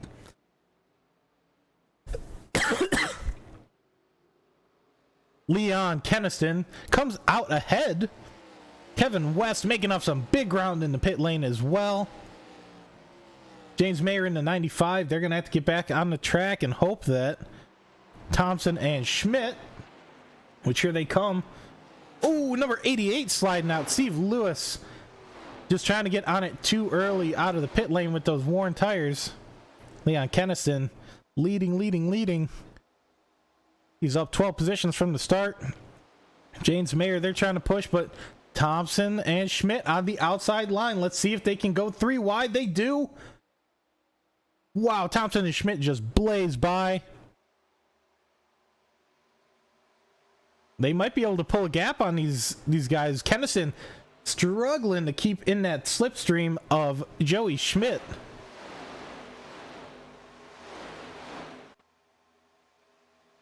James Mayer right behind, trying to push him best he can, but there's almost a second gap.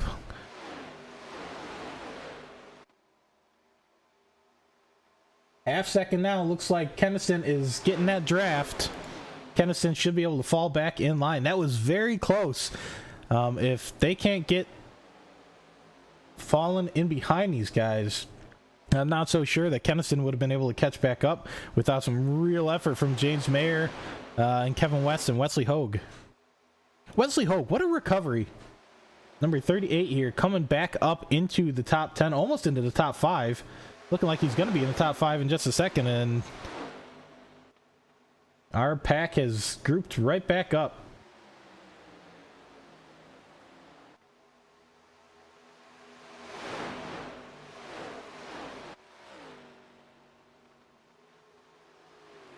We have Mark Mann currently sitting in 21st place. He is a lap behind. So he's just holding on, hoping that they are going to have another yellow here. He's going to be able to get himself back into position to come back around and, get back on that main lap. It's not impossible. We've seen a few drivers do it already.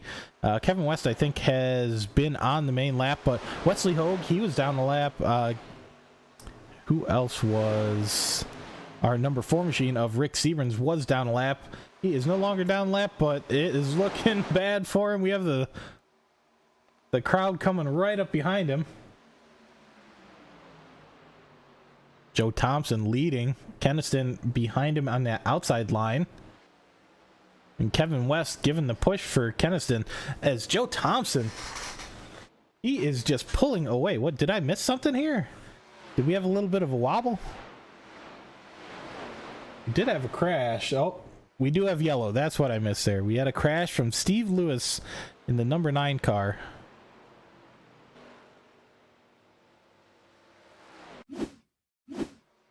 And there it is. He is going backwards. That is the wrong way, sir. That is the wrong way. Let's see if we can't get a little bit farther back. See what happened here. Steve Lewis coming up behind a couple cars here, it looks like.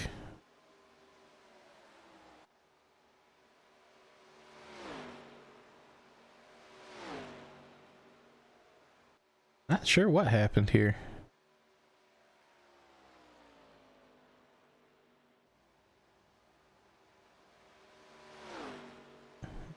Yeah, let's go right here. He's already crashed at that point.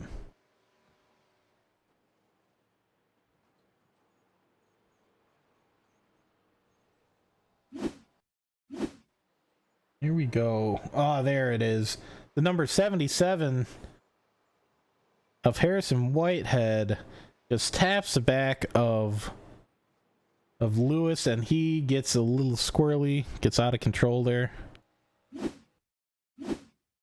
And let's see here, number 77. Oh, he taps the back of 91, and 91 comes down, hits Lewis, and that is a caution. Number 52, I think, gets out of there fairly unscathed. Yes, he does. Don Ashton gets... actually, he was the one that got hung up, so he is in a little bit of trouble here. And we have a bunch of cars going into the pits. Coming out of the pits right now, Anthony English out, Floyd out, Jason Stevenson out, Jeremy Osborne out, Hogue up in the first. Somehow. Not quite understanding what's going on here, that he is in first. A couple lapped cars here in front of him, but... And number 9, Alex Giffen, as we had tuned into for a moment. He's right here trying to unlap himself. He still has another lap to go, though. And then what? The 74 of Ryan Nowicki. He is also 2 laps down there trying to get back on the main lap. This will get them 1 lap closer to that. Right now, Wesley Hogue up in first. Thompson hanging in behind. Kevin West hanging in behind. We're on lap 91, guys. 91. We are not even halfway through this race. Full-length race. Full-length race with 60% fuel. But while these guys are hanging out under the yellow, we're going to take a short break. I'm going to grab myself a glass of water so that I can call all the action on the restart. We shall be right back. We're going to turn up these sounds for you, though.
All right, we are back up here in the commentator's booth as we are coming down the home stretch, getting ready to go green.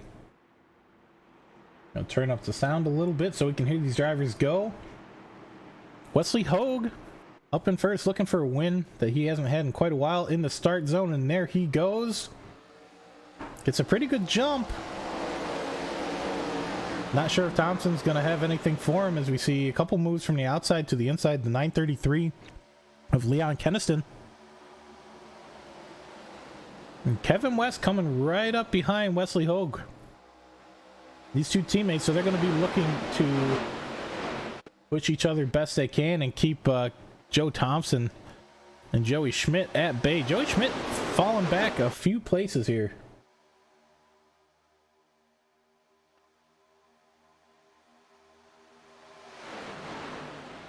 Must have had a little bit of unlucky pit stop there during the yellow.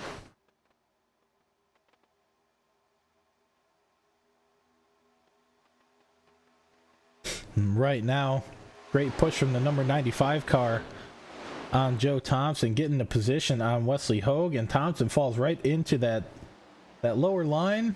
Number 95 hoping that 49 can give him a push. 49 so far of TJ Floyd has not been able to give as good of a push as they needed to get up front, but Thompson sitting up front.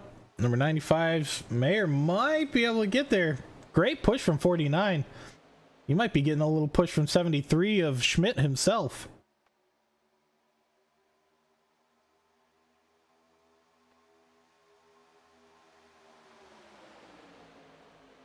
And we're holding 2 wide here. No 3 wide action quite yet.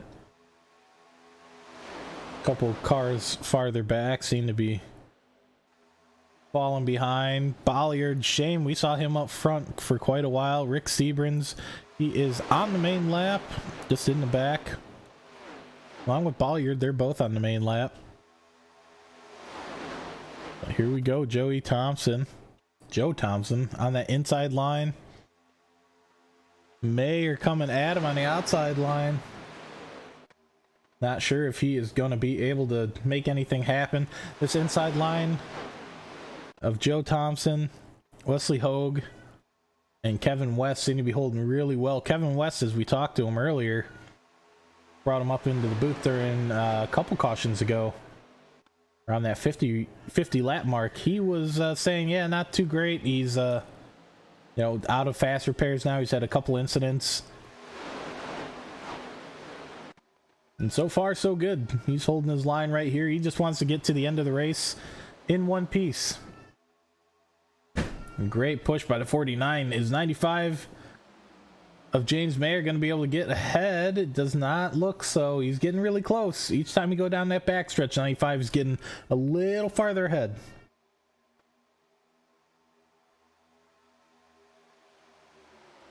No other real action happening on the track quite yet.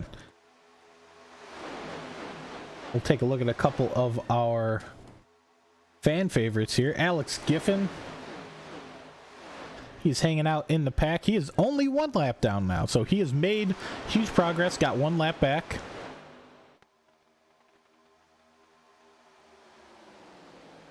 And number 04. Mark Mann, he is also 1 lap down. No, he's on the main lap now. He is unlapped himself and is on the main lap. He is looking better than he was a little bit ago. Mark Mann has made some ground, so he has the ability to fight back and be a part of the end of the race, which is what all these drivers are just trying to get to. Get to the end, you make your moves on the last few laps. Get yourself in a good position right now. You want to be in that top 10, top 15 position to really get yourself into a stable position to make a run. Because then you'll get that 3 wide. You'll get that, I mean, even 4 wide. It's really hard to do here, but, and some people might be getting shoved around, but you get a fourth car in there at the finish line, this could be a heck of a finish.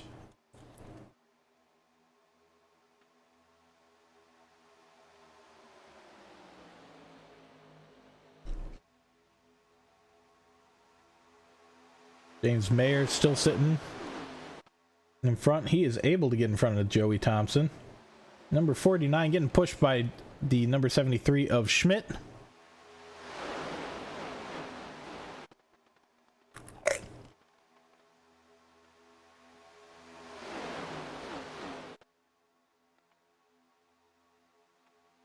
That's a beautiful sight right there. Too wide, nice tight pack of cars coming down the backstretch.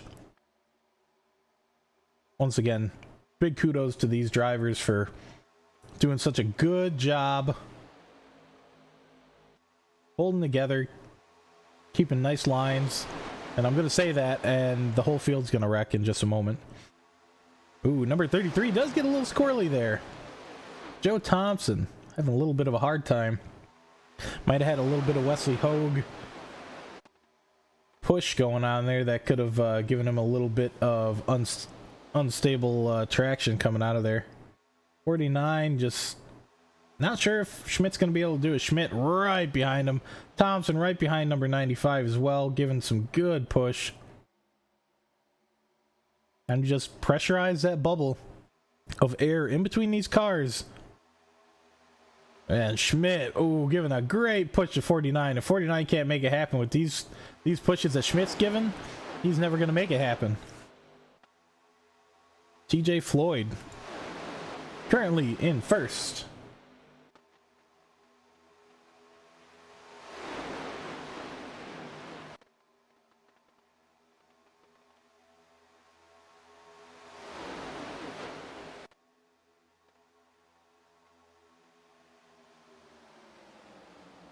And Schmidt getting the better push over Thompson. Thompson, we've seen all day getting the better pushes than anybody else on the track.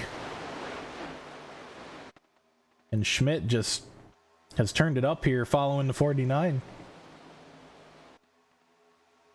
of TJ Floyd.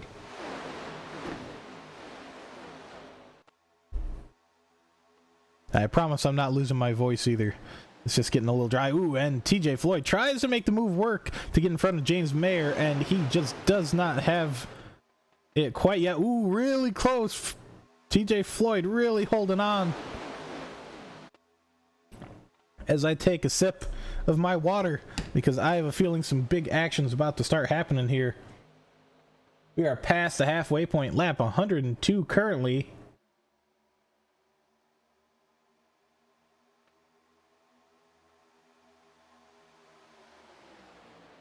As we get some huge pushes down the home stretch here at Daytona. Beautiful nighttime race that we got going on here.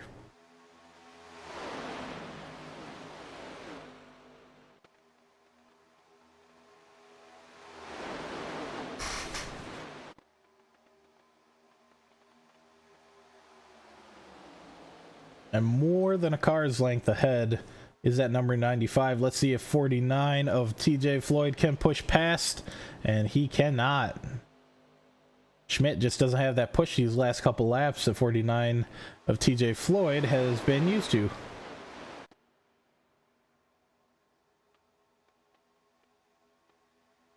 Couple cars getting a little sideways action left and right. That was a weird little glitch there. Somebody looked like caught something on the track. Might have been some debris, maybe some marbles up on that high line. Ooh, and the number 004, Nebel gets way out of sorts.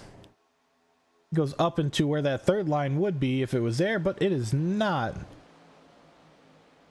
He's gonna have to fall back in line behind the 59 of Darren Mack. There might be some trouble going on here.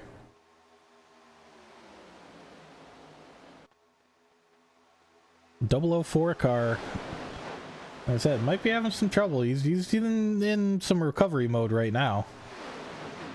Just holding the wall. Not quite sure what is not quite sure what's transpiring for the 004. If he keeps this up, he's just gonna fall right out of the draft, and he's gonna fall out of this race.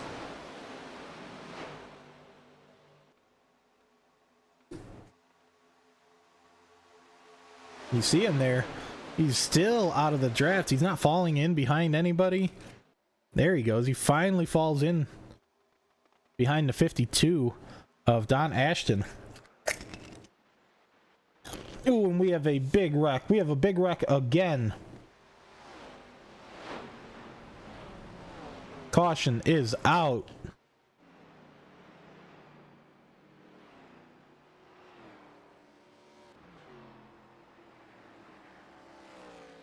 let's see what happened on this one.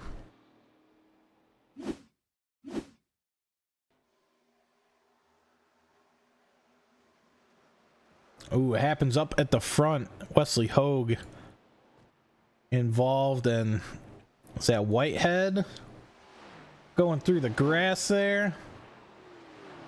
Not a big incident. Everybody seems to have caught it, but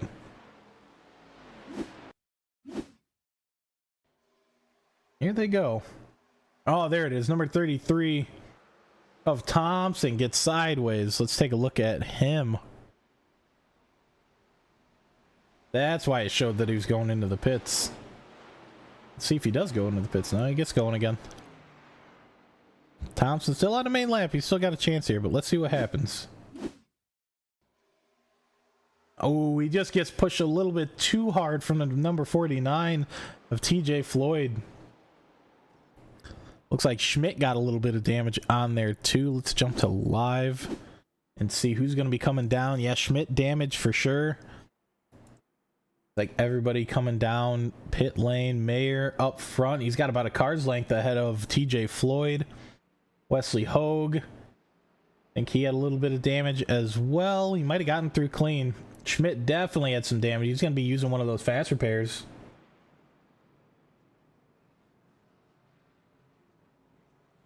As Schmidt is on the very end of that pit lane. Let's see who's coming out first. James Mayer out first. Kevin West second. Dan Witt in third. Garrett Shiver up a couple spots. William Alcala, Anthony English. We're going to take a look at Wesley Hogue still in the pits. He was up in the front. And just like that, things can just do a complete 180 for you. Joe Thompson still in the pits. Not sure if he has used his fast repairs already, but we shall see. Number 88. Steve Lewis will be able to unlap himself here. He is currently on lap 104. The leader's around 106, so he's a couple laps behind. Yeah, wow. Let's take a look, though, because Wesley Hogue was in the pits for quite a long time. Thompson's still in the pits. Same with Bolliard. Were they involved in this? Here's Bolliard.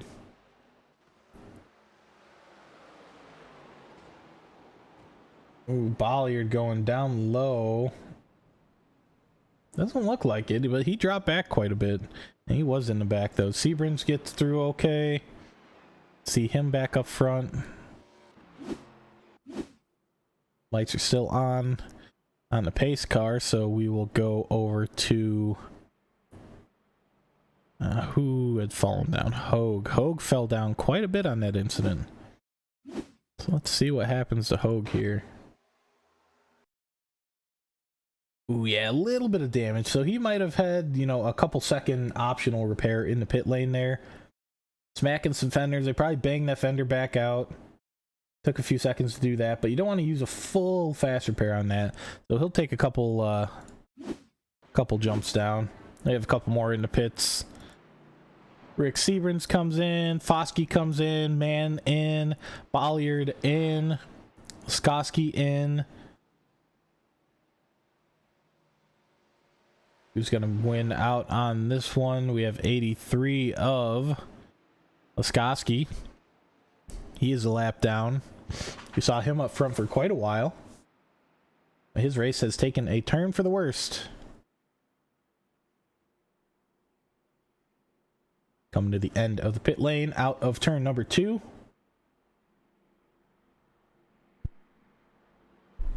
And right now we have Kevin West, who we were talking to earlier. He was saying his race wasn't going so great. He's out of fast repairs. So we'll see how he continues on with his race. He's going to have to be careful. We're coming up on the 1 hour and 50 minute mark of this race. Lap 108. We're going to be going green here after these series of corners.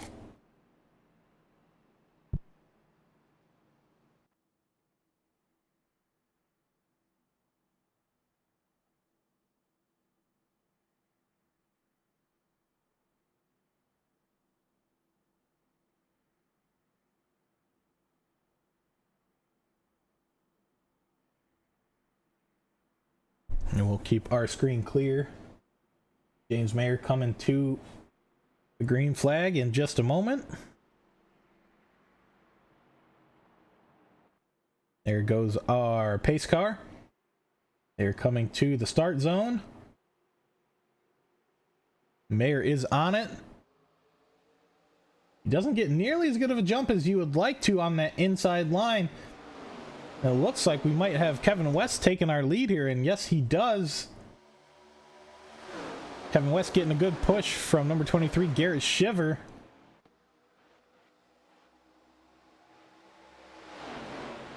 Shiver really hoping that he can get up into that second place on the inside line. Schmidt behind them, and we know Schmidt, he has been a good push this whole race. Ooh, great push from number 99, Dan Witt, as well. He was farther back in the field, back up 7 positions from where he started. Meyer currently up 11 positions in that 95 car, and here we go, number 23, Shiver. He is getting pushed by the number 73 of Schmidt. Number 23 machine just doesn't have enough to get ahead. Maybe on this back straight, this is where you want to do it. Get nice and straightened out. You get a good push from your partner behind. Ooh, Schmidt not right behind him like you would like to be. Schmidt's just gonna say, I'll take this. You're not doing it quite yet, Mr. Shivers, so we're gonna just go on by. Gets a great push from Leon Keniston. Some great work there. Oh, and wow, Keniston giving a great push for Schmidt. Schmidt might be able to take that inside line down low. And he does. He takes the inside line. Number 23 of Shiver is pushing the 933 of Keniston now. On that outside line, let's see what goes down in Daytona here.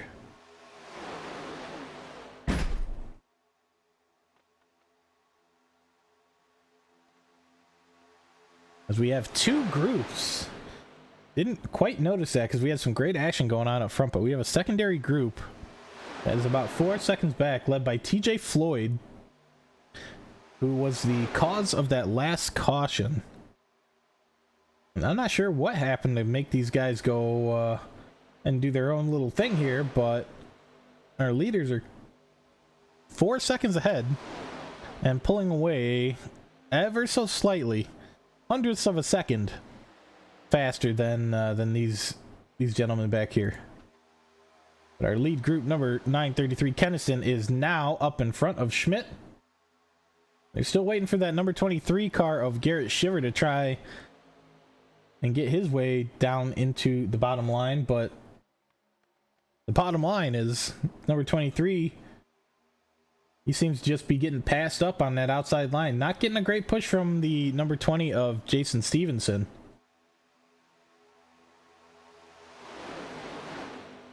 While down on the low line, Keniston getting a great push from Schmidt.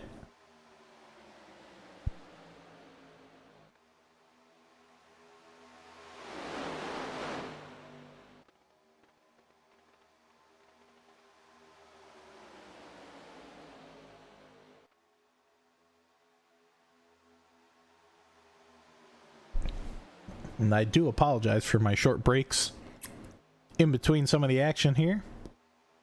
After 2 hours of talking, you think you start losing your voice, but a little bit of water goes a long way. As we see our main group of drivers here coming across the finish line. We are on lap 114 of 200. We are starting to wind down the second half of this race.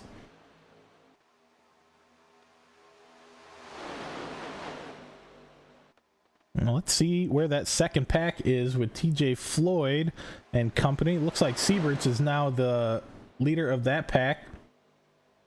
A little bit more unorganized than the front pack. Front pack running a nice two-line push, and here we go. We're starting to get a little bit of organization here. Sieberts out in front.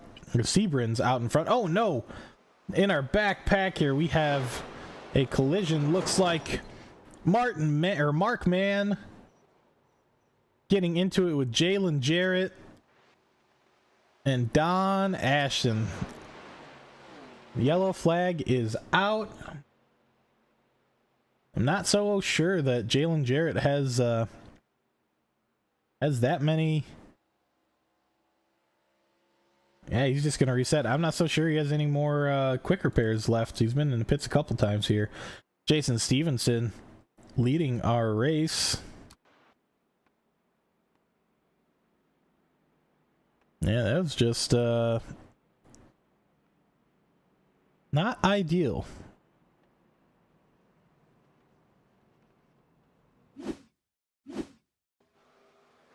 You see just a pinball action going on here from some of these cars.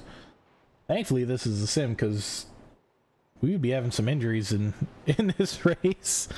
Some of these impacts have been really big. Yeah, 91 just losing all control, which is all right because he ended up just coming back to the pits. Don Ashton having a race that he would like to forget. We'll go slow motion here. 49 just gets into the back of 52.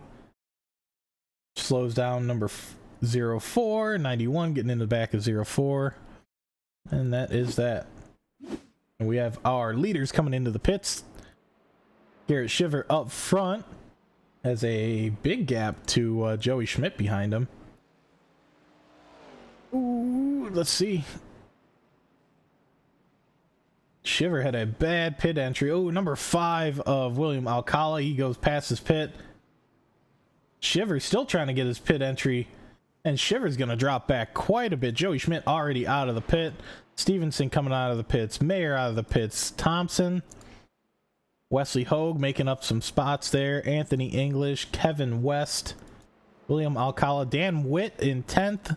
Keniston in 11th. Shiver comes out in 12th after he came into the pits in the lead. These pit stops are important. They are very important, guys. When you miss your pit lane or you slide by, you know, it can be costing you 5-6 seconds to reposition, back up, get back lined up, get back into your pit box, and start your refueling. So we have Harrison Whitehead up front. And the first time we've seen Harrison up front, he has been kind of tagging along back anywhere from 5th to 15th, kind of shuffling around. But first time he's been up front. Joey Schmidt behind him. Looks like the 74 of Ryan Nowicki. He will be unlapping himself. Looks like he's going to be going around maybe now. Either that or he's going to fall to the end of the line. One of the two. Every time I look at Whitehead's car, though, I always think that front quarter panel is a little caved in, but as you can see, it's not. It just, that flame just looks like it might have been a little scrape or a little bit of damage on there. It's just throwing me off. It's a beautiful flame pinstriping there on the car. But just throws me off just the tiniest bit.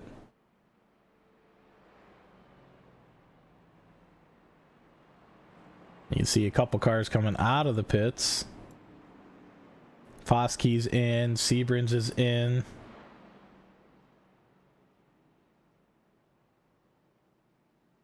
Our second set of drivers to get into the pit lane. Number 83, Taylor Laskowski.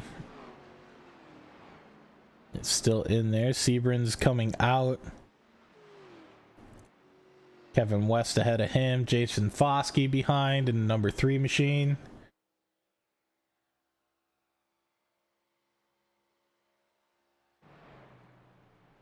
We haven't said anything about it yet, but Foskey in that number 3 even has the correct font of the number 3, paying tribute to Dale there. Especially here at Daytona.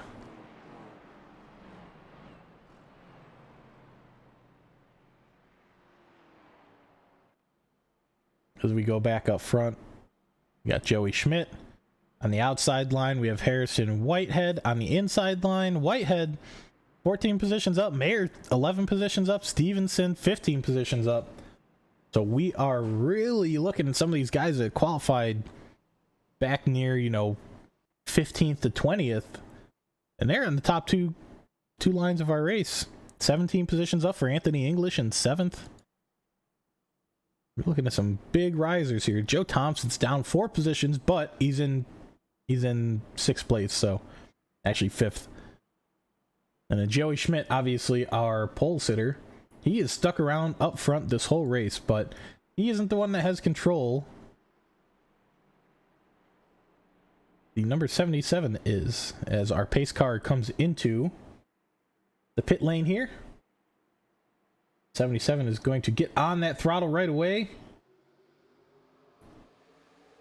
Everybody looks like they're getting moving clean, and 77 gets a great jump. Let's see if Stevenson can give him a push. And Whitehead is a couple cars ahead of that outside lane where Joey Schmidt is sitting and looking to start getting the hunt on to get back up into that first. And there we go. Number 95, James Mayer, already giving the push. Schmidt getting out ahead of 77. Whitehead is not going to like what's going to happen here. Schmidt. Ooh, they might be trying to get Mayer in there too. Mayer might be trying to jump in behind. And Schmidt just says, okay, I'll take this right here. Whitehead gets a little squirrely.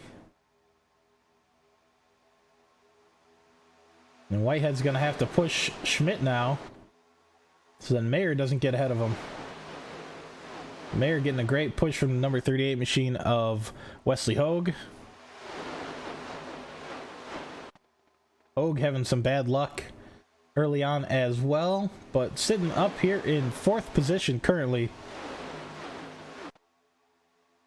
That pack is spreading out just a tiny bit. They're going to try and get that, and Mayer goes down onto the inside line ahead of Schmidt.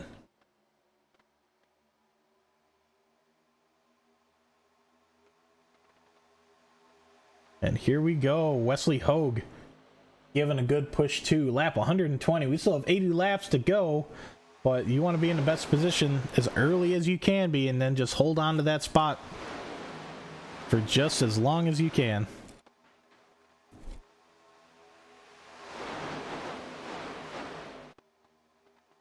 Ooh, we're getting real tight on that high line there. Leon Kennison right on the back of Hogue.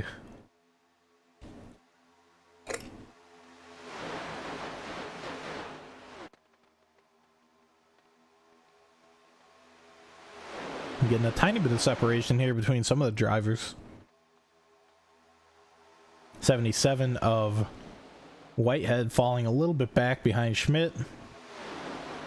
Getting about a car's length between some of these cars a little farther back. But they'll tighten things up here.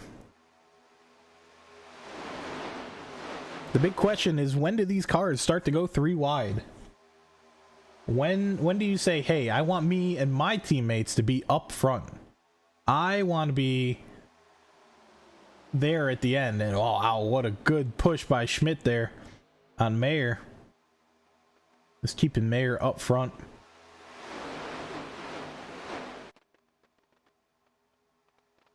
Mayer doing a great job keeping that line nice and steady. Schmidt doing all he can just to, stay right behind him, and we might have a good push here from Hogue. Wesley Hogue, who I believe is our league owner. Don't quote me on it, but he is the one that contacted myself a few hours ago to get this race underway and broadcasted for you all. And it's looking like he might have a chance at taking the lead here from Mayer, and he's got a good push from the 933 machine of Leon Kennison. But let us jump back and take a look at some of the other drivers here that are falling a little farther back. TJ Floyd, big part of an earlier accident. Jarrett Bolliard, currently on the main lap at least, but he is 11 spots back in 17th. Rick Seabrans, he was running up front early on in this race, as we saw. He is still on the main lap, which is a feat after he was down. At one point, he was down at least one lap. I think he was down 2 laps somewhere along the line, but being back on the main lap, that is what everybody wants. Mark Mann is the only one that is on the main lap that is not in the pack. Kevin West is the back of the pack here, 17. And he is just struggling. A couple incidents, you know, any more damage to that car, and he's not going to be able to fix it right away. As we have Schmidt up in first here. He takes the first place spot from Mayer. Looks like they did a little switcheroo while we were checking in on the back of the grid. Hogue now finally gets ahead with a good push from Shiver. And I will learn all your names a little bit better. If it's Shiver, just let me know in Discord.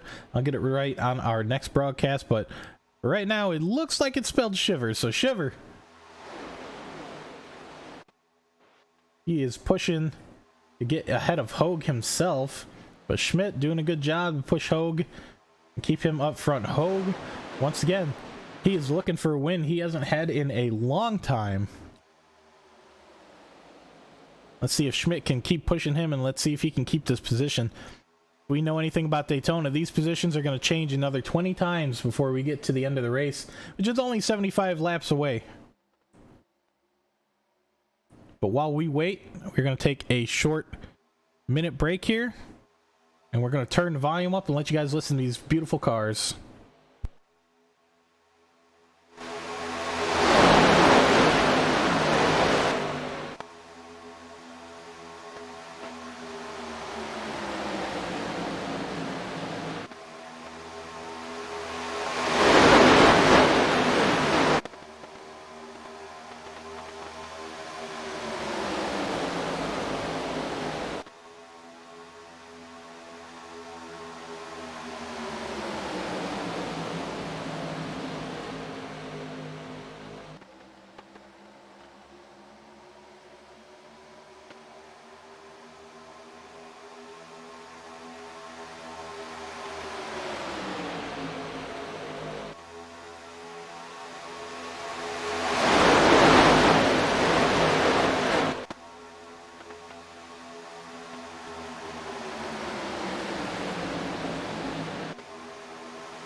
Back from my short little break there.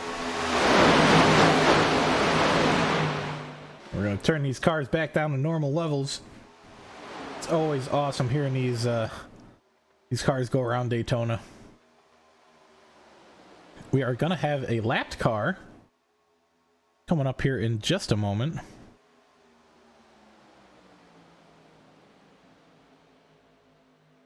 Looked like he was a little ways up ahead.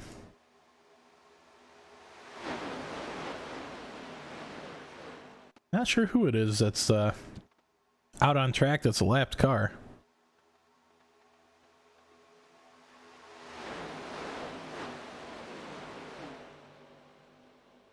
Maybe they already had swallowed them up in the pack there.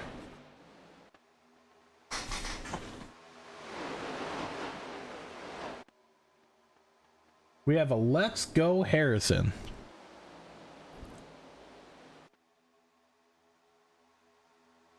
I don't know about you, but I don't see a Harrison on my time board here. Oh, there we go. Harrison Whitehead. Harrison being a first name.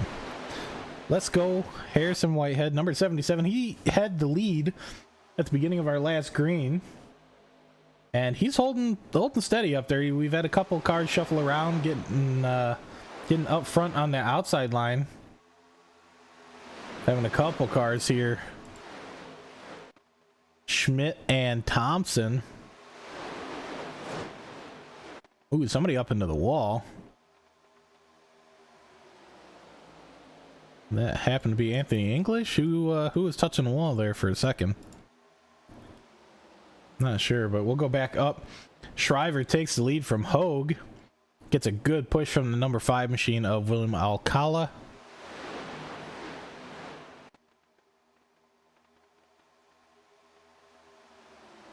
And just like that, as we see, like I said, Harrison Whitehead started us back off at the green flag, and he is already back down into 12th. Alcala takes the lead. Another good push from the 933 car of Keniston to get Alcala up into the lead and on that low line. We're seeing some fast cars on that low line.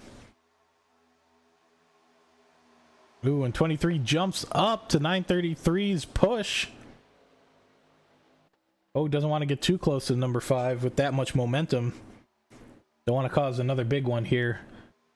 Especially, Hogue's got a couple teammates in Kevin West that, you know, he doesn't have any fast repairs. Hogue's had a couple incidents himself where he could have taken a fast repair. But, you know, you just don't want to risk it. I mean, you still have 70 laps left to go.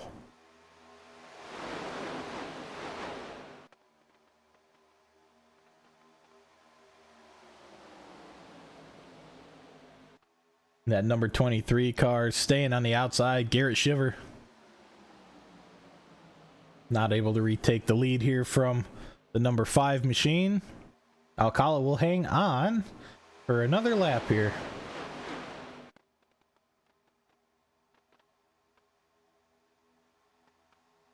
Now Alcala getting a great push there once again from Keniston.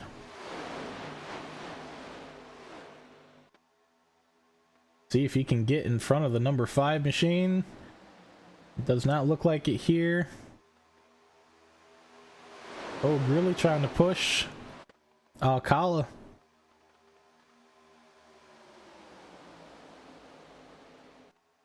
I can't say it enough. Fantastic driving from these drivers here. You know, we're going for 2 hours and 15 minutes now. It is a marathon of a race, the Daytona 500. It is, you know, you're just pushing as much as you can. I know it looks like, oh yeah, they're just driving left. Just turn left. But you're not driving your minivan around to the grocery store.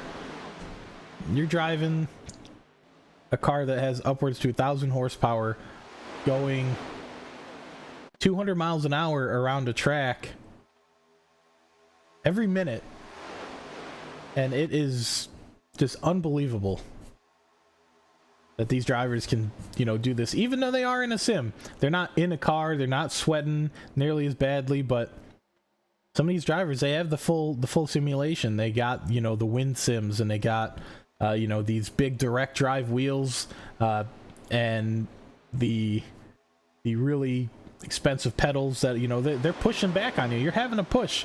You are actually having to drive this car. You don't get the outside factors of the heat from the car, you know, the heat from the car in front of you, the heat from being in a pack, you know, your engine heat. You don't get all that, but you definitely do get the fatigue of driving for 2 hours, 2.5 hours, 3 hours worth of driving. It's not easy to do.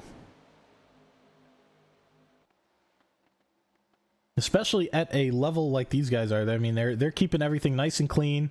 You know, nobody's had any malicious bumps or you know, spins that we've seen yet. We've had a couple incidents that have happened. One big, we'll call it a big one. Ooh, as Schmidt has to go down to the inside, and he's gonna have a little bit of a hard time getting back in line. He gets back in line though.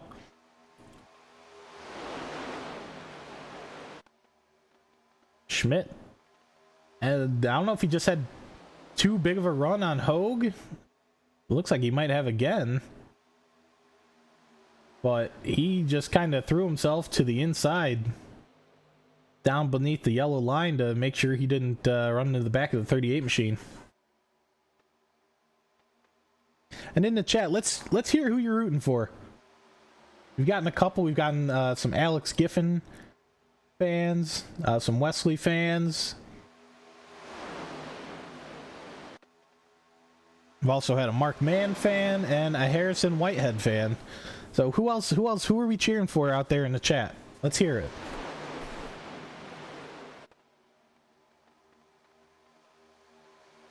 As Schmidt is still trying to get past Hogue here. He's getting these small little runs, but nothing that he can really do anything with. And you can see that scraped up side of the 33 machine of Thompson. Thompson was up front with Schmidt for the longest time, and he just had that incident, falls back. Ooh, we having a pit stop for Whitehair. Or Whitehead, not Whitehair.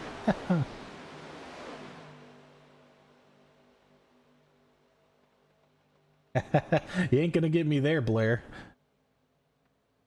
Ain't gonna get me there.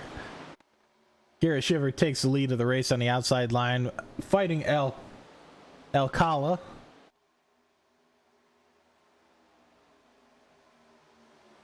And Alcala is hanging out on that inside line.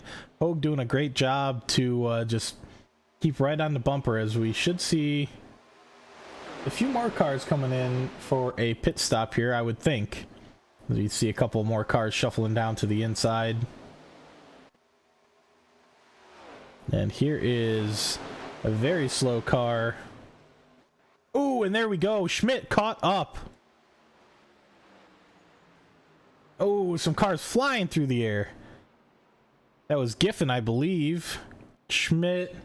We're going to have a yellow here, and that was a little bit of a rough ride there for Schmidt. Schmidt might not have any more fast repairs. He's had a couple incidents already. And yep, looks like he just gets into it with the number 59 machine of Derek Mack. Ooh, and yeah, there they go, flying by. Alex Giffen got some air there. You can see, here comes Giffen. Ooh, gets rammed. Wow. I'm surprised he was able to keep that thing going the right way. The number 52 car of Don Ashton right behind him. Wow. But we're going to go back to live.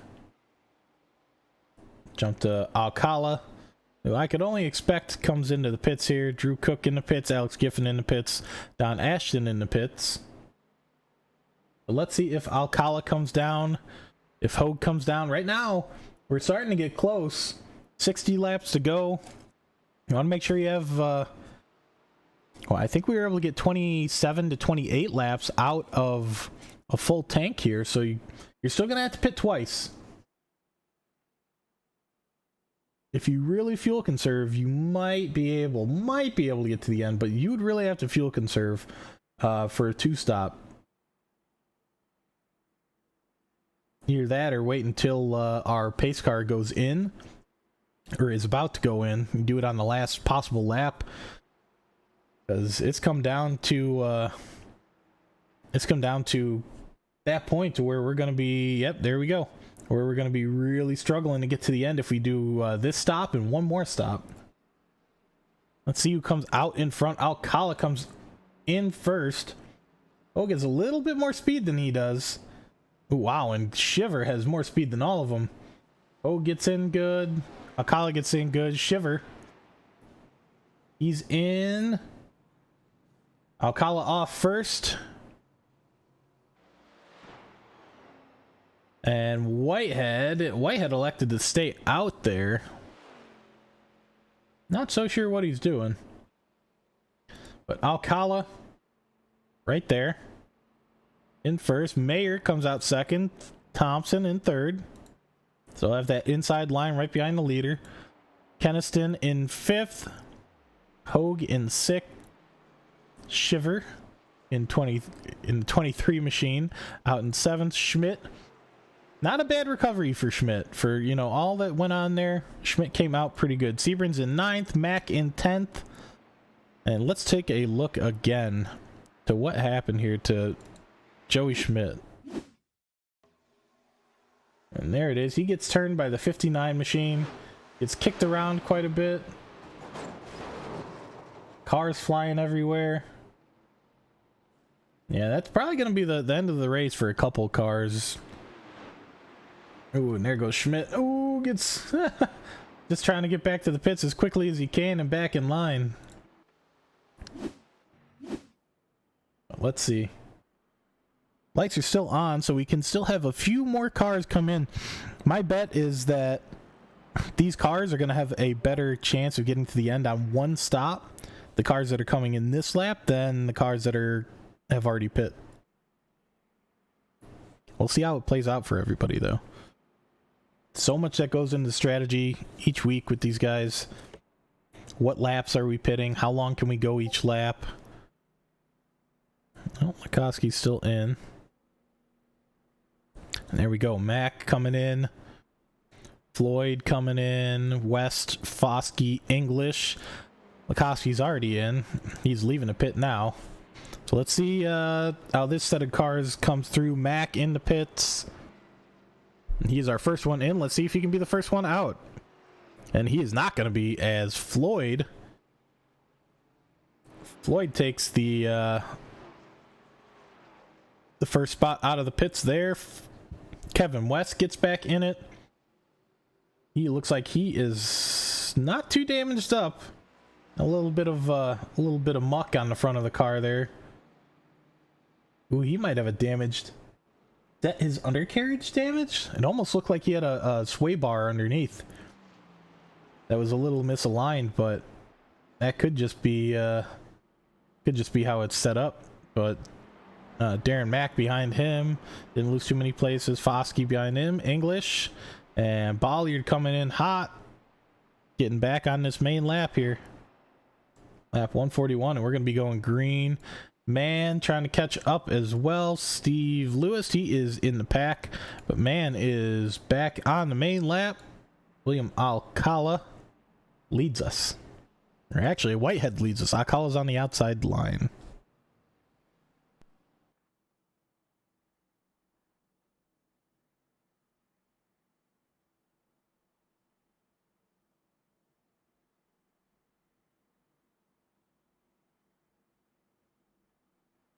As we get ready to go here, just getting another sip of water. A lot of excitement going on here in the Liberty Racing League. And we are getting ready to go. Pace car is down in the pit lane. And Whitehead is away. Let's see. He doesn't have the greatest jump. Alcala's going to have a great jump on him. He's going to be able to take that first place spot and then some. That's what happens when you skip out on a pit stop there. Whitehead not going to have the tires. I'm not sure who all took tires, if it was just a splash and dash or what, but 77 really falling back. But he has the run.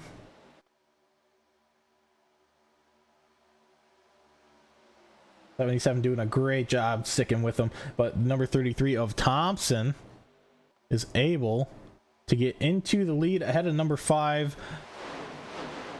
and Hogue is getting a great push here from the number 23 machine of Shiver. Wow, great push, and 3 cars are able to jump down. Schmidt, Hogue, and Shiver all jump up into 1, 2, and 3, and Thompson's behind Schmidt once again.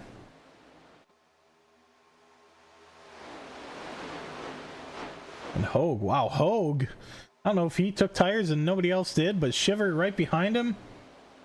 They are trying to run away from the pack. Obviously, that draft is going to keep Schmidt And Thompson right up there with him. But wow, what a great start for Hogue. He jumps up a few positions, up a total of 9, sitting in first place right now.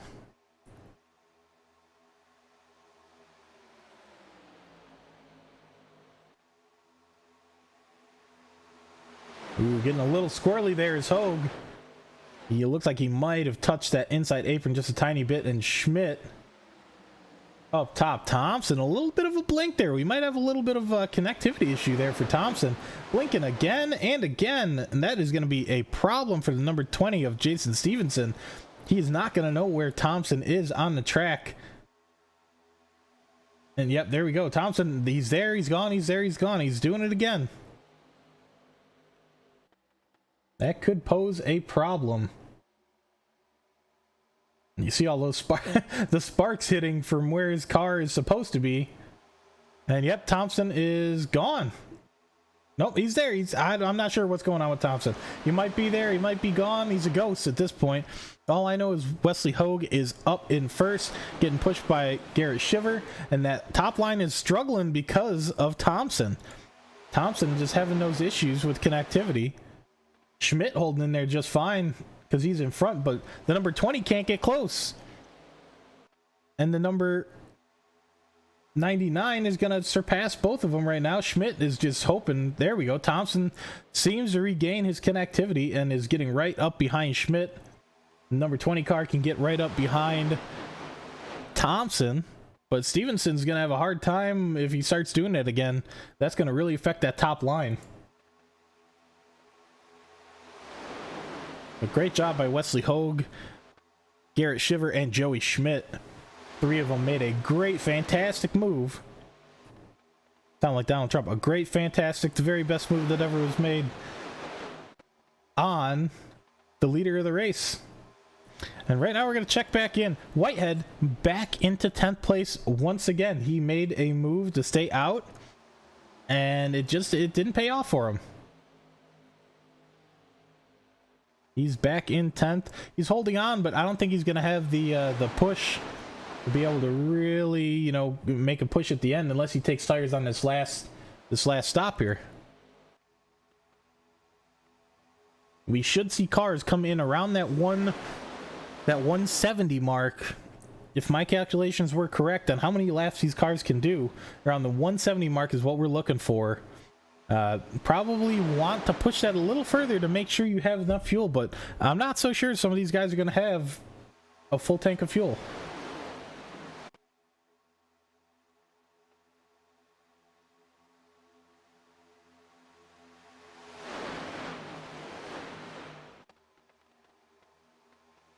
And here we go. Finally, Thompson is getting that push on Schmidt.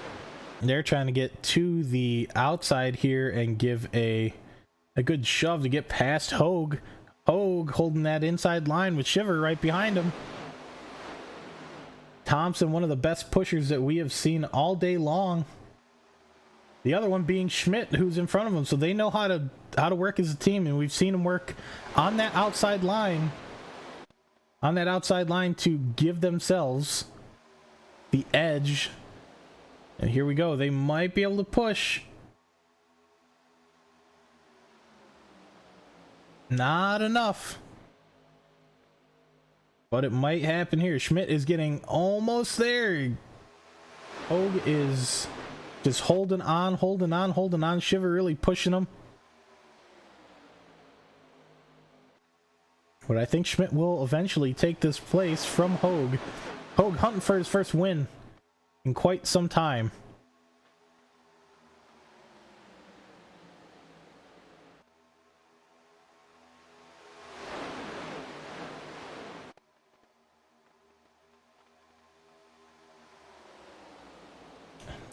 So I am taking a look at my notes here,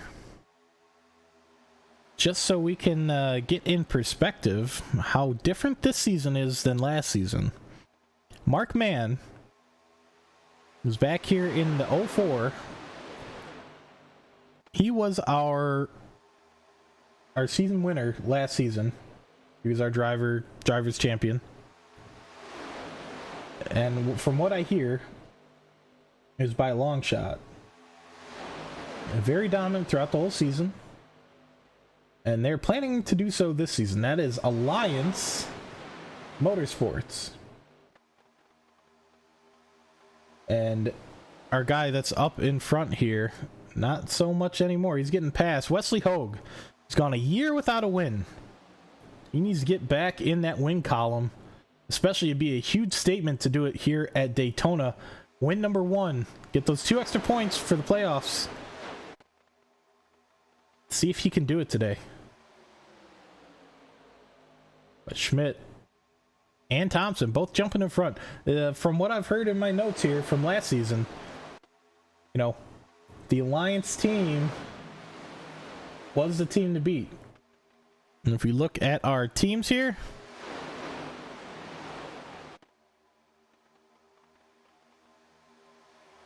we got Alliance back in 5th, back in 9th, back in 12th, and 15th. So Alliance not dominating like they were last season.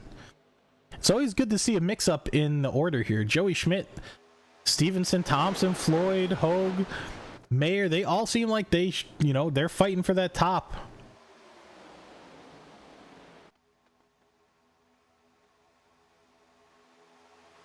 And we saw Seabrans for Alliance Motorsports. Rick Seabrans, he was up front early on, but not anymore, as we see number 74 getting a little wide.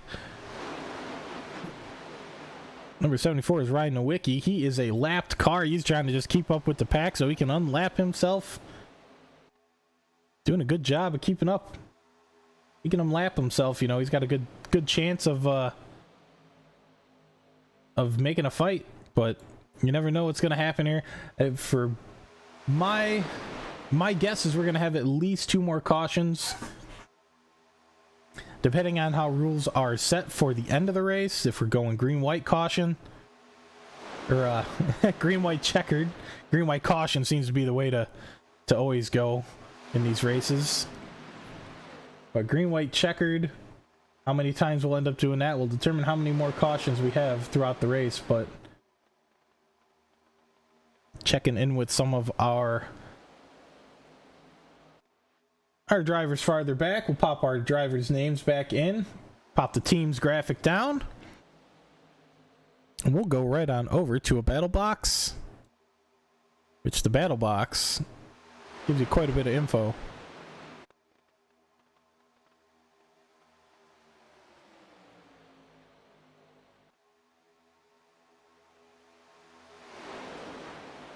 We'll look at our pit lap from these guys. So lap 136 for Don Ashton, who's sitting in front here. We'll go to TJ Floyd, who these guys have up into the walls, number 74. These guys have been pushing up front. Floyd with Mayer, number 95, and number 20, Stevenson. They've gotten in front of Schmidt, Thompson, and Hogue. And just like that, Hogue goes from first for a little while, and now he's back into 8th. This shows how fast things can play out, and if you get a really good push for a couple of laps from that outside line, you're going to be able to dictate how this race goes. And I don't think I saw it happening on purpose, but there might have been a third line there for just a moment. Nope, car's just getting a little bit higher than they would like with the 88 car of Steve Lewis. He is a lap down as well, but Steve Lewis hanging with him up front. If only he wasn't a lap down, he'd be sitting in 4th place right now. But once again, we have to really think about what the strategy is. If another caution comes out, you have to stay out. You have to get yourself unlapped. It makes it hard for these guys to progress.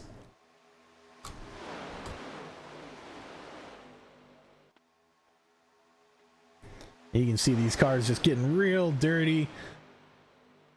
All those marbles coming, kicking up, hitting the car, all that rubber being put down on track. This track is just getting faster and faster with these cars putting down more and more rubber, and the track cooling down with, the sun's gone down and the nighttime air is fairly cool.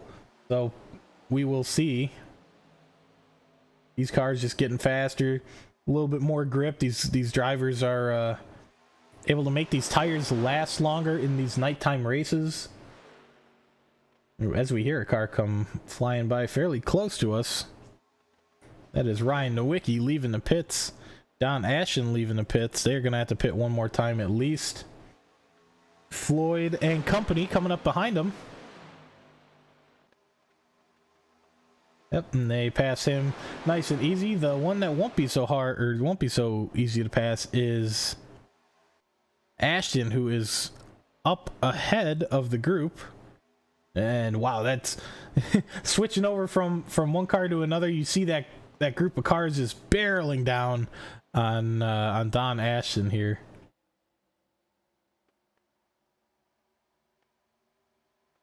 Here they come. Ashton's gonna have to get out of the way up high, let these cars by nice and safely. And that's something that you really got to watch out for. That in itself can cause a caution. We're getting 41 laps away from the end of this race. We're getting through the last bit of this race really quickly. So far, fairly clean. We've had one really big incident, a couple smaller incidents that have gone on, and two fairly large incidents. But so far, this is a tight grid of drivers here. It's looking really good. Mayer hanging on the outside. We've kind of come to I don't want to say a stalemate, but we've all just kind of, everybody seems to have like settled down. We're not making those moves on the outside. We're just kind of calming down. I don't know if we're trying to conserve tires, if we're, trying to conserve that fuel like I was talking about earlier, where we just, let off that gas pedal a little bit more. Just keep your car on those lower revs. You don't want to expend too much fuel, because if you expend too much fuel, then you're putting yourself out of the race. So these drivers are going to try and push their fuel load as far as it will go. Mayer moving on the outside. The ones that are going to have a harder time are Floyd and Mayer, because they're hitting that full gust of wind in front of them, and they're having to push even harder than the cars are behind them.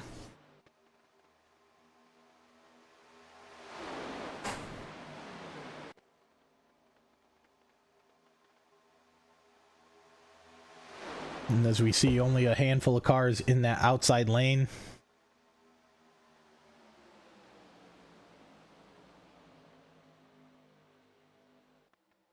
We can see on our battle box that lap 154, lap 153, those are our laps that people had pit.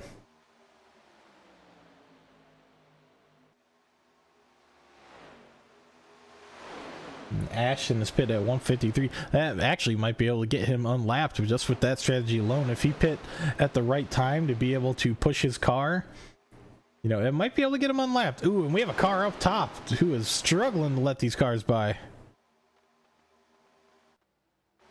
That is Ashton right there. He is just scraping the wall.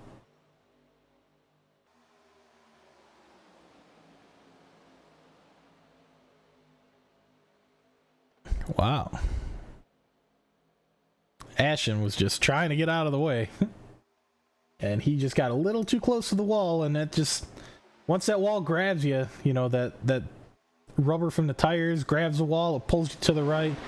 Just your momentum wants to go to the right when your quarter panel is touching the wall. So just got a little bit too close, trying to let cars by.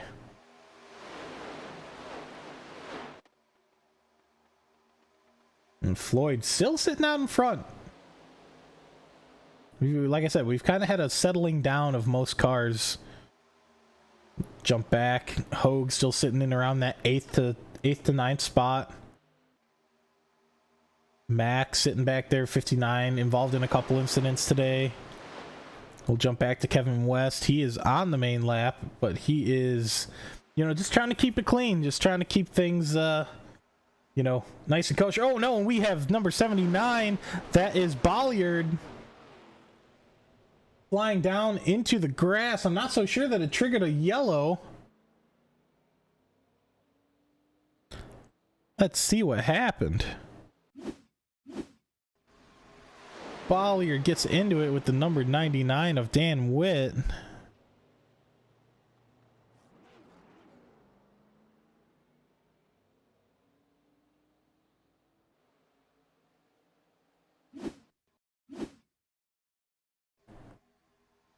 Here we come. 99 just gets into the back of that 79 car. He keeps it.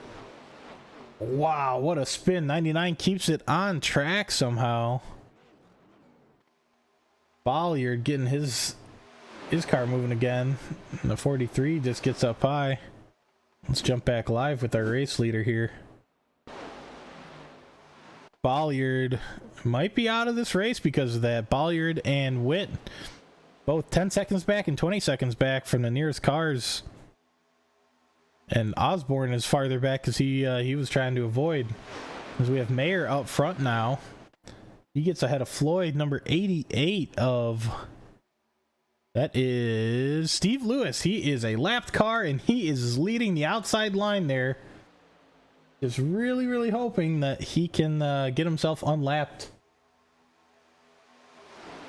If that was a yellow, he would have really appreciated the ability to get that wave around and get back on the main lap. But we continue on. It was only a couple cars, and the cars didn't quite slide off track far enough. And Bollier did a good job to save it. Witt did a good job to save it. So we continue racing. Mayer getting a pretty good gap on Steve Lewis there. Almost 2 cars. Looks like, yeah, definitely 2 cars worth from the outside line. The 933 of Leon Keniston. Really probably wishing that Lewis would just, just move out the way, man. Just let me by.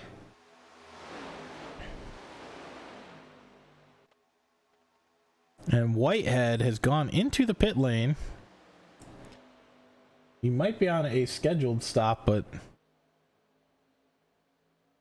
this might be for staying out a little later than he wanted to, getting up into that first place position. He was probably hoping for a caution to get everybody else to come in with him. And oh wow, what a push there from TJ Floyd. Got to be careful not to push too hard. TJ Floyd was leading for quite a while there until Mayer jumped out in front, and Mayer just really hoping that Steve Lewis can keep that outside line at bay for him. I mean, eventually something's gonna give. I think after this last pit stop here. Yeah, Whitehead's so smart. Yeah, I'm not sure if everybody's gonna be able to get to the end. It's gonna be a really close one. I think we're getting about 27 to 28 laps out of these cars on fuel. And there goes Lewis. There goes Keniston.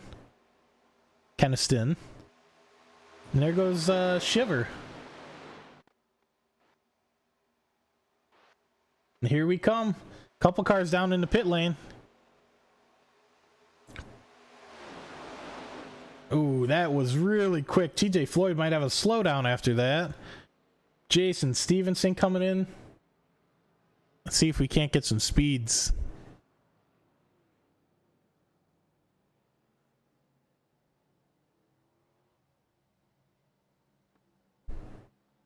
Does not look like it. We have a long hold here. Floyd on his way out. West right behind him. Foskey right behind him. I'm not sure these cars are going to be able to get to the end of the race as we see Keniston coming around. Oh no, that was really close there. Wow. The 74 car. Ryan Nowicki just getting in the way. He was up top. Now he's down low. Where's he going? He's got to let these cars by. These guys are on the main lap. Nowicki is 4 laps behind. But we have Joe Thompson in the pit, Joey Schmidt in the pit, Shiver in the pit, Wesley Hogue is in the pit, James Mayer in the pit, and we have Sebrin's. His lap that he pit last was 140, so he is really pushing this fuel load. He must have been conserving quite a bit to be able to get to where he is right now. Number 44 of Anthony English right behind him. There we go. Here they come down into pit lane. Sebrins out in front, and everybody gets in. Oh no, English gets rear-ended by Mark Mann. Might have been Alcala. But the professional that English is, he gets turned around right away. Doesn't lose a whole lot of time. Rick Sebrins up front. Alcala. Oh, he didn't get in his pit lane all the way. Again, another driver not getting into his pit lane fully. And we have Mark Mann, number 4. 04 coming out.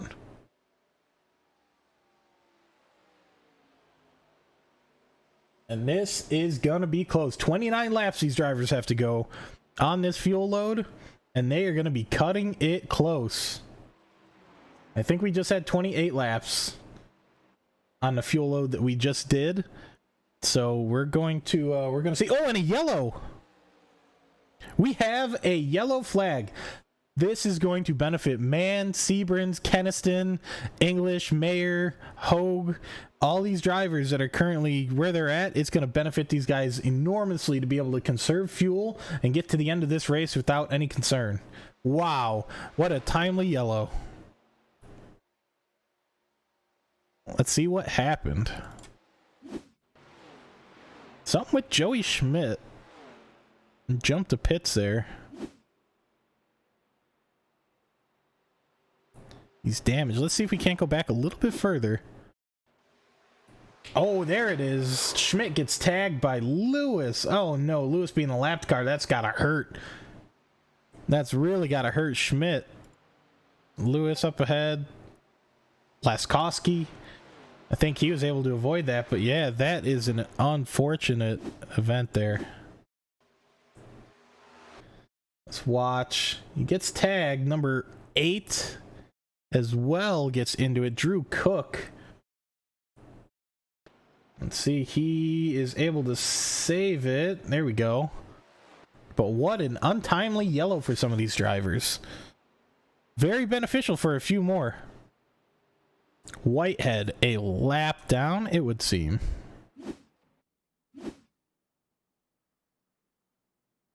He's just out of the race. He is no longer on track. But Mark Mann, the favorite for this season.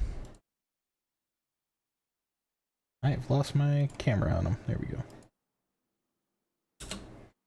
Favorite for this season.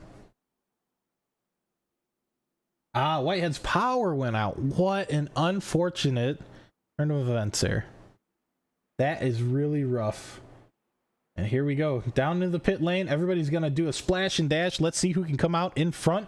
This is where the excitement starts to happen because we only got 28 laps left. This is where we're going to start seeing some fighting on track. We might get our 3 wide that we've been talking about. Here comes an exciting finish, everybody.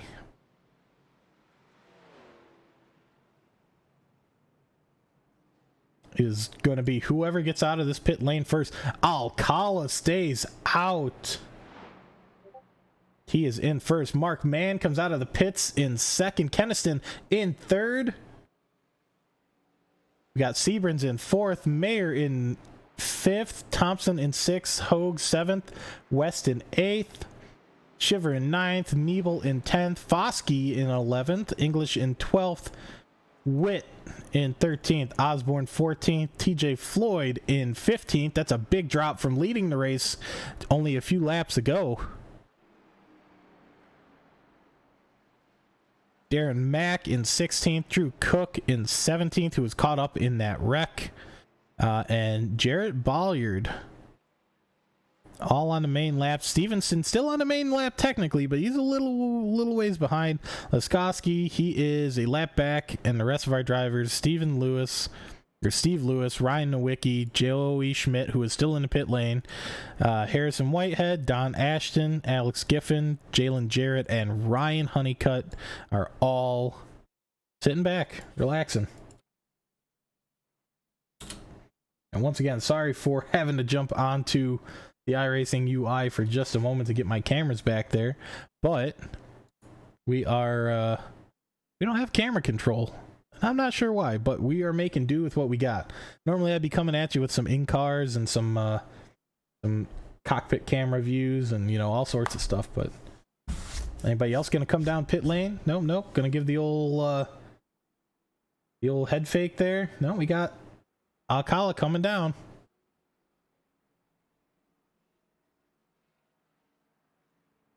He will drop back. Looks like Mark Mann coming back down. That's gonna hurt. The favorite for today.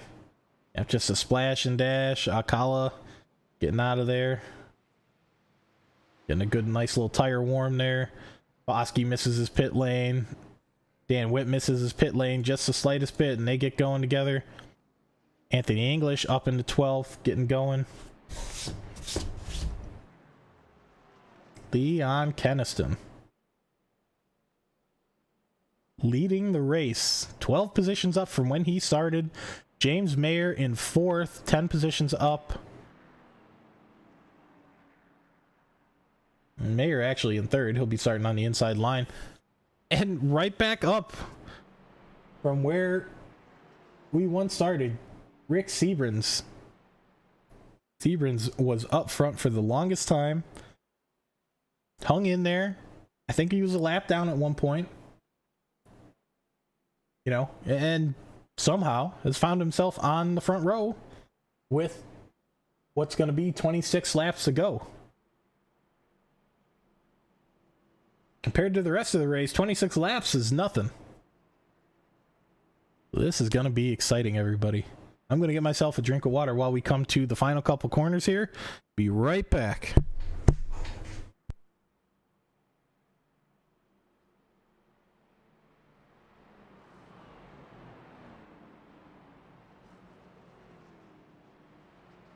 All right, didn't want to be slurping water in your guys' ears here. But all this talking, you get a little parched. I'm sure these drivers are really waiting to get out of this sim and get a sip of water themselves. Maybe something to eat as we come to the Geico start zone. And we are off. Kennison gets a good jump, but Seabrans has a better one. Getting a great push from the outside. Thompson, as we've been seeing all day, a great pusher. And there we go. Seabrans is down on the inside. Let's see if Thompson's going to get a good push from Kevin West, who we talked to earlier. He is out of fast repairs. A couple of his teammates might be in trouble as well. And there we go. Thompson into the lead in that lower line. Kevin West up into second.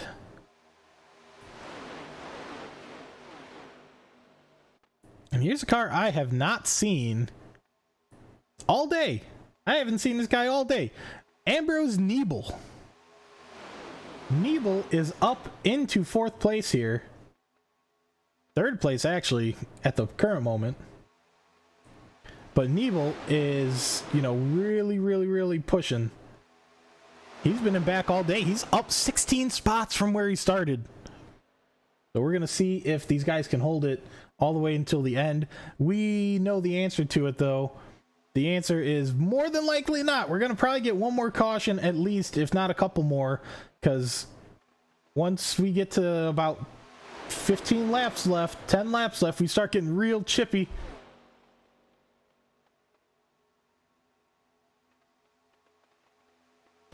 I remember Niebel. Just by his picture. We have a car off, but we are still going. We're still going. Darren Mack had a little bit of an incident there. Let's see if we can't see what happened. We just get a little bump from the 3, and then the 79 comes down. Everybody seems to be okay, but that is not very fun. You're fighting, you want to stay with this pack. You never know what's going to happen. And there is our remaining drivers on the main lap. Lap 177. Couple drivers on lap 176 here, but 177 coming up to be lap 178 here as we cross the line. Joe Thompson up front. We have a lapped car that is getting out of the way real quick. And that is the 8 car. Drew Cook. He's just staying out of the way, doing everything he can to stay out of the way. And we got a fight on our hands up front.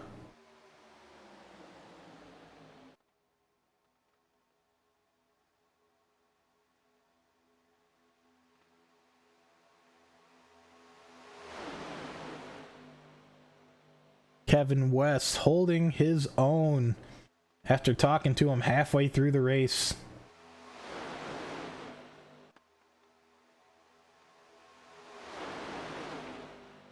And remember, he's got no fast repairs. If he gets caught up in something, that's it for him. We've been seeing Joe Thompson up front all day. Ambrose Nebel hasn't been anywhere near the front for most of the day. Seabrans was up front real early. Stevenson in the 20. He's been up front here and there. Anthony English jumping up 17 spots. 17. There's 17 other drivers you have to pass to get to where you're at currently. Some sad days for Joey Schmidt, who had quite a good run. 171 laps in, and that's where he ends his race. But Wesley Hogue. Mark Mann the favorite. Wesley Hogue. Been a long time since he's had a win here. Over a year. I know the feeling. I definitely know the feeling. A win is really tough to come by, and it seems the longer it goes on, the harder it gets to get that win. And we're just hanging out right now in our pack.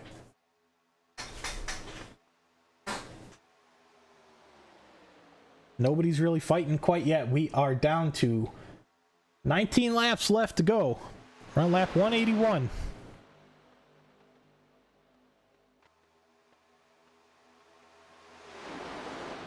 This is the mental fortitude of these drivers. We're hoping that nobody gets that red mist where they're just following the car in front of them. Everything's just starting to get a little hazy. Everything's starting to get a little rough to remember what you're doing and following your line, and you get kind of lulled into a stupor. But let's hope the red mist isn't affecting anybody, and we can have a nice clean finish to this race. We want some excitement. I want some 3 wide here. I'm not sure if some leagues don't allow it. I would have to check with the league owner and everybody on the rules on that, but 3 wide might not be allowed until a certain lap number.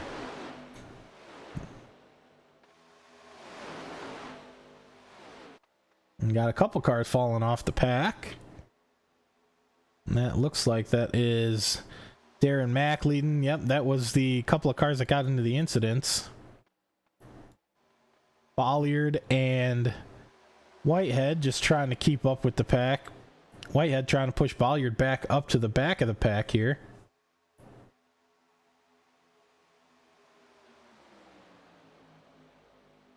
And we have Joe Thompson sitting up front. Kevin West keeping with them. As we tick down lap after lap after lap.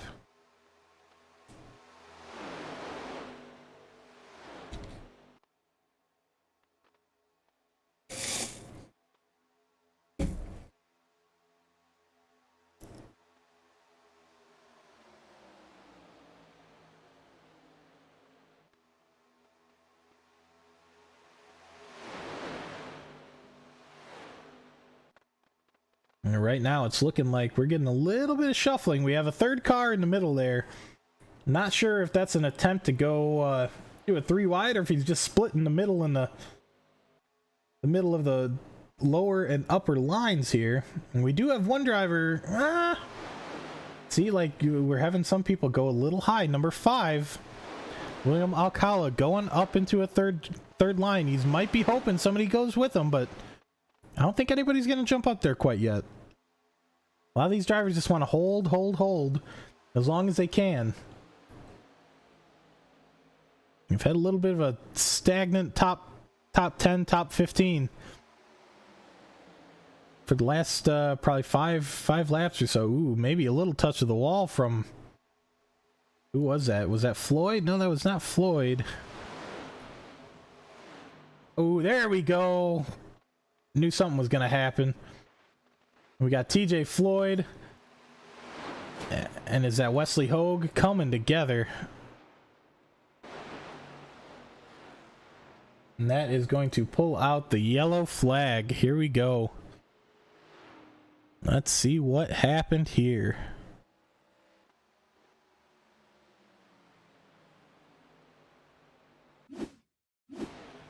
And there it is. These three just getting too close. Not really three wide, but Hogue comes out of it with some damage. He's definitely going to have to pit.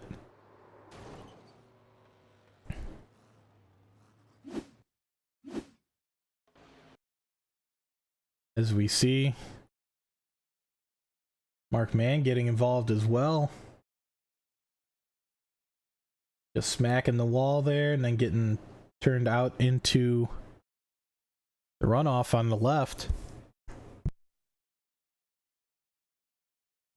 Ooh, he got really close to coming into contact with the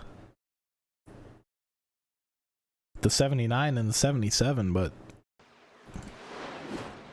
we'll see what happens. Go back live on Joe Thompson. Now, I can only expect that these guys are going to stay out unless anybody has to do a splash and dash, but more than likely, these cars will stay out. Everybody's, vying for position right now.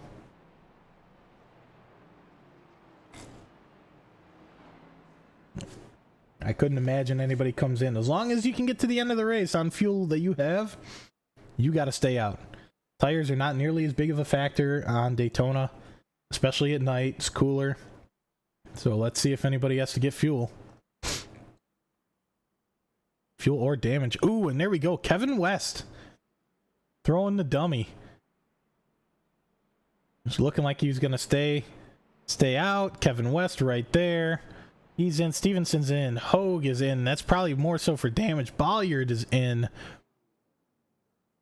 And Bolliard, he pit lap 173. You'd think he'd be able to come close to making it, but we'll see. Thompson's still up front. Skoski. West is the first one out. We have Stevenson right behind him. Wesley Hogue comes out with a nice, shiny new car. We currently have 18 cars on the main lap. Let's see how many we get back on the main once we do some waiver rounds. Skoski. Foskey should be coming out here on the main. Mark Man.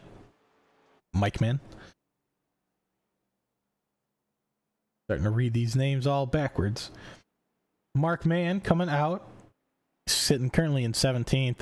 I mean, you never know. You never know what's going to happen here at the end of Daytona. Daytona is always crazy. Always crazy. So we're going to see if that's our last caution or if we're going to get another caution or 2 or 3 or 4. You never know. I want my 3 wide though. I do want to see 3 wide if it's allowed. Not sure what the rules of the league are, but if 3 wide is allowed, I want to see it.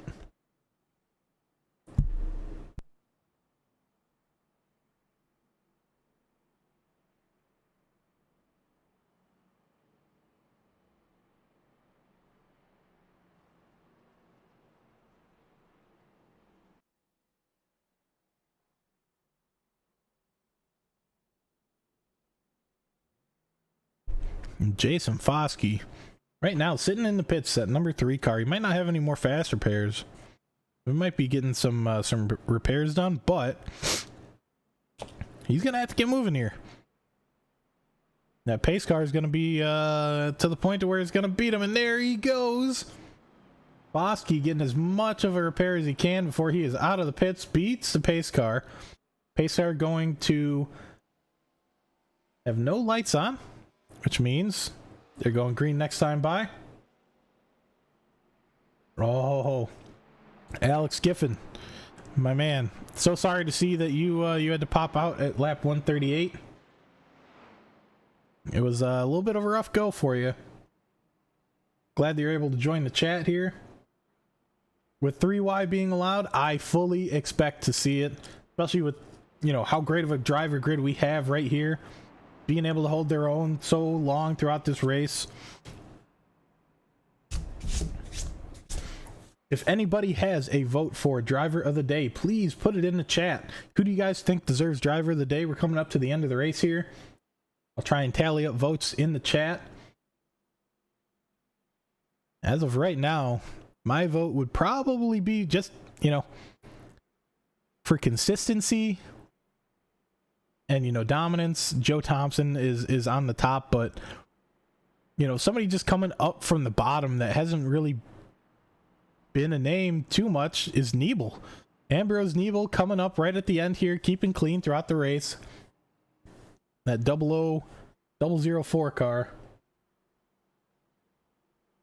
Holding his own. And then Anthony English up 19 spots from where he qualified. But we're going to be going green here in just a moment. So driver of the day. Anybody has a vote for driver of the day, put it in the chat. We want to see it.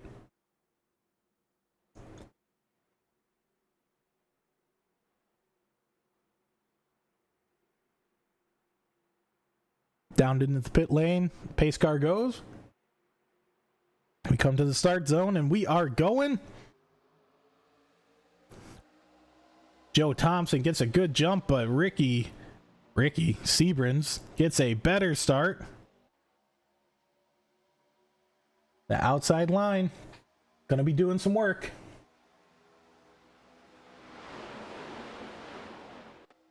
Ooh, we're a little squirrely in the middle of the pack there. Look like Hogue might have been getting a little squirrely with Osborne, maybe.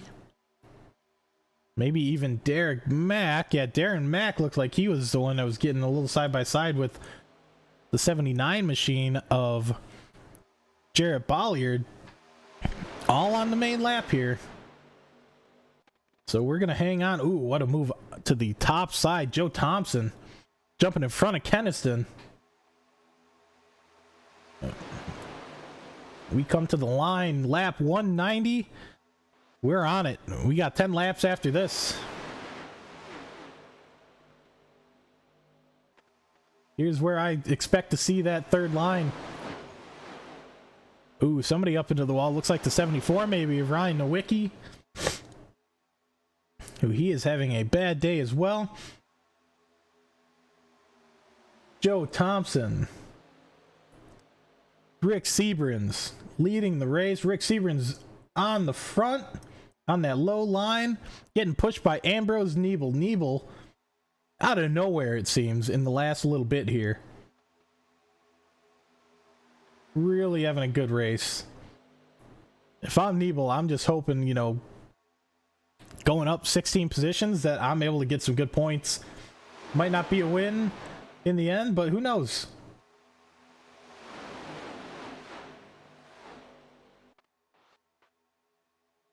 Here we go. I think we might have our third line forming. Nope, still two. It looked like it for a second there, but we're hanging tight for a few more laps here. With the number 95, Mayer. Mayer really looking. He had a small look. Who will be the first one? Who will be the first one to jump up top? You jump too early and nobody's going to follow you. You jump too late and then you're stuck behind. And there we go. There's somebody. Oh, you might have bumped the wall. Looked like it might have been Bolliard. I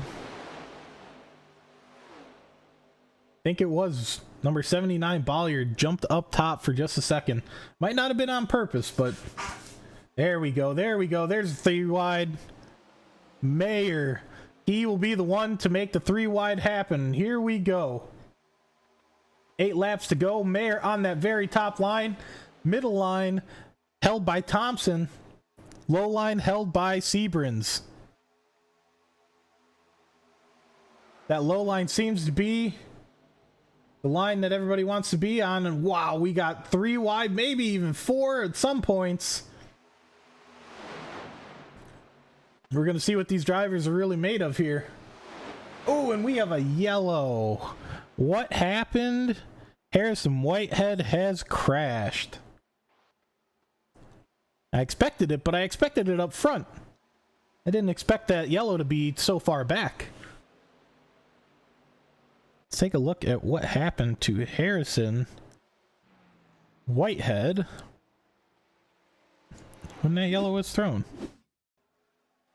Oh, wow. Him and Bolliard got together. Let's go back a tiny bit more. Oh yeah, Bolliard entered pit lane and exited pit lane very close on my my timing chart here.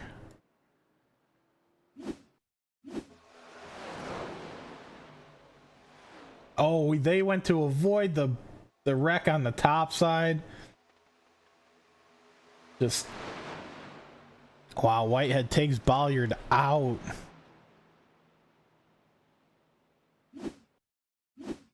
You can see here, incident between the 20 and the 41 car going on there. And then, ooh, Bolliard might have just let up just a tiny bit.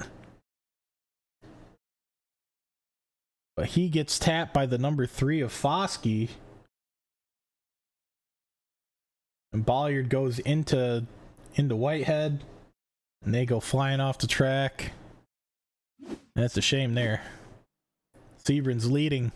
Niebel in second. Anthony English in third. Up 21 positions from his race start. Fantastic so far. 6 laps to go. If anybody in chat knows what is our white or our green-white checker rule here. Do we do it once, twice, 5 times, unlimited times? What do we got going on? I would like to know. As would all the other viewers.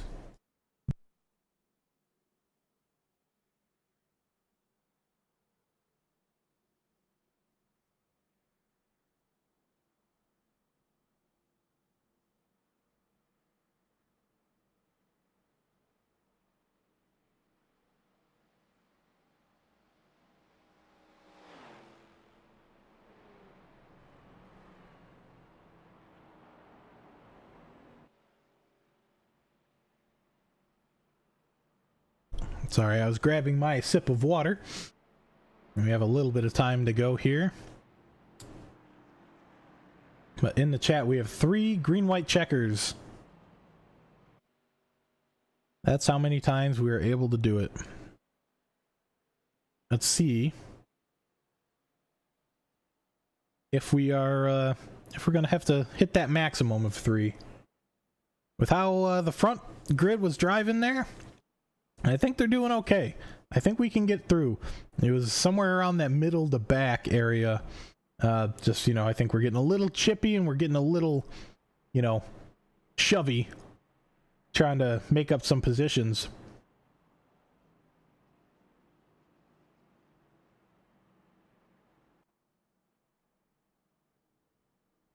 We look back, Bolliard back on track. Looks like he's all fixed up.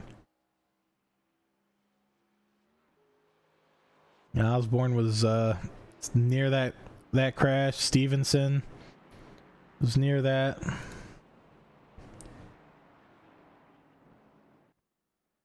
Alcala, he is a little ways back from where he's been in the race. He was up front for a little bit, sitting in the same spot that he started. Same with Garrett Shiver.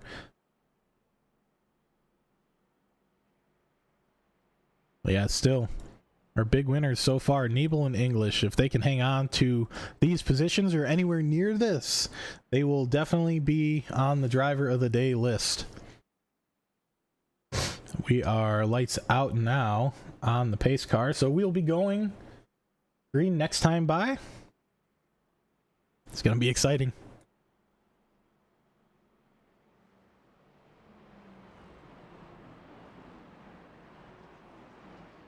I definitely think I'll get my my wish with the 3 wide. We had it there for a short little bit. Mayer was the one to do it, but Mayer is in 5th, which is going to put him down on the inside line. So he's not going to be able to pop up to the top side. We'll see.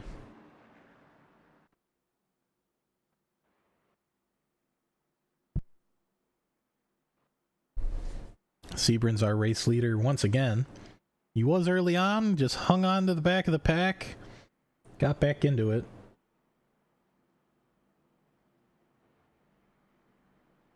These cars are looking a little dirty. Been out there for 3 hours and 16 minutes. That is quite the endurance race. There are many endurance races that don't last this long.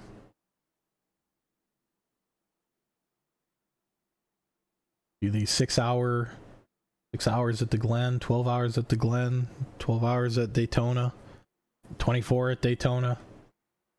They get a small taste of that here. But here we go. Pace cars in. Drivers are ready. Sebrin's has the start, and there he goes. Sebrin's, does he get a good start? It looks like he does, but once again, that outside line seems to have the advantage. Nebel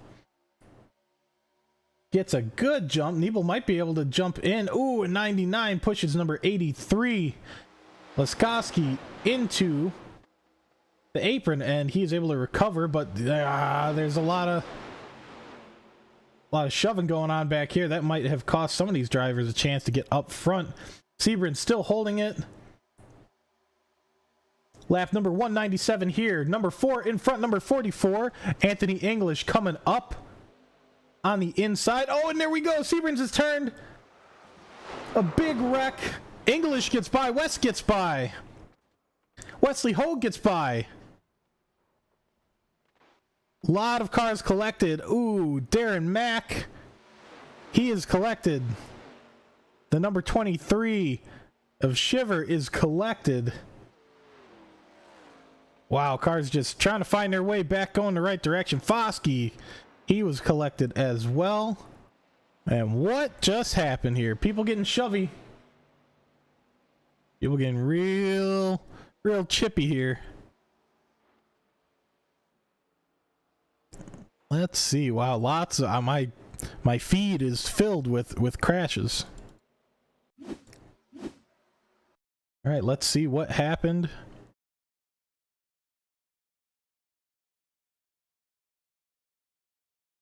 Actually, let's back it up a smidge. There we go. Number 4 getting turned by the 004 car. And Nebel no longer up front like you wanted to be, but that is a big shot for Thompson. For Keniston. For Shiver. Mayer gets by with very little damage. West is through. English is through. Mayer through. Sebring's through. Wesley Hogue is through. Thompson having a bad time. Witt also having a bad time. Bumping the number 3 car of Jason Foskey.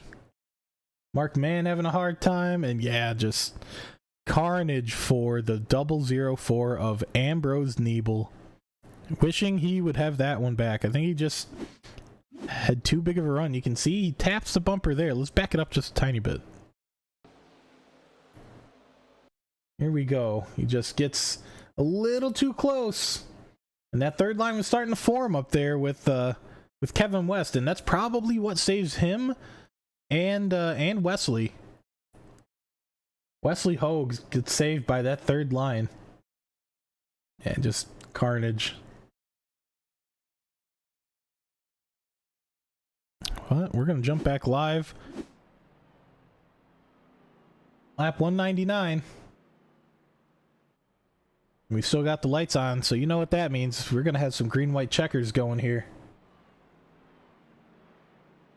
Who is still on the main lap? All the way down to TJ Floyd, Darren Mack, Osborne, Shiver, Keniston, Nebel. They're all still in it. Stevenson still in the pits. Coming into the pits right now. Oh, he might be down a lap. TJ Floyd, though, getting repairs. Mac getting repairs. Osborne, they're, willing their teams. Come on, get me out of here. I need to get back on the track. I need to get caught up with the leaders. Doesn't need to be perfect, just need to be able to drive this thing. And TJ Floyd has started to leave the pits. There he goes. Shiver still sitting there. Osborne just leaving the pits. Stevenson in the pits. Mac in the pits still. We still got 3. Shiver, Stevenson, and Mac. And here comes the field. They're going to have to get out of there really quickly. They're going to have a chance of finishing higher up in this race if there's another caution. Shiver still hasn't moved. Mac, he is on the move. Stevenson still sitting.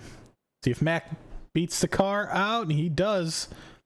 And he is beat up. Wow, I will be surprised if race control does not call him back into the pits. That is wild. Look at that car. That thing's crabbing like crazy.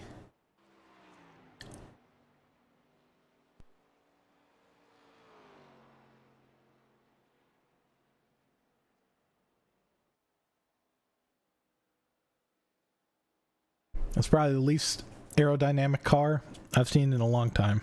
That is a brick driving down the track with some wheels on it. Lights are out.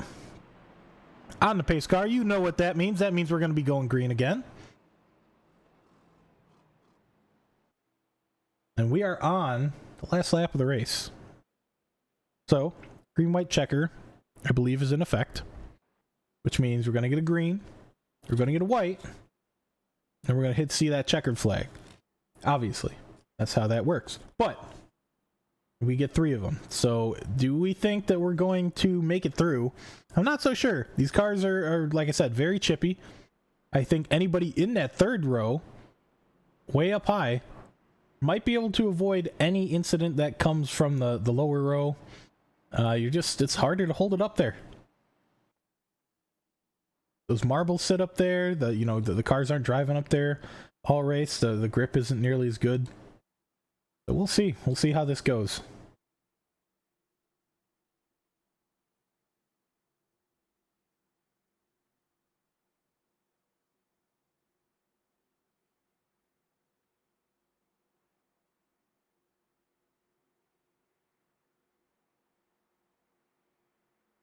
Pace car is in. Drivers are ready. Anthony English has the restart, and there he goes. He is off. Kevin West gets a good jump on him. That outside line, once again, has that advantage.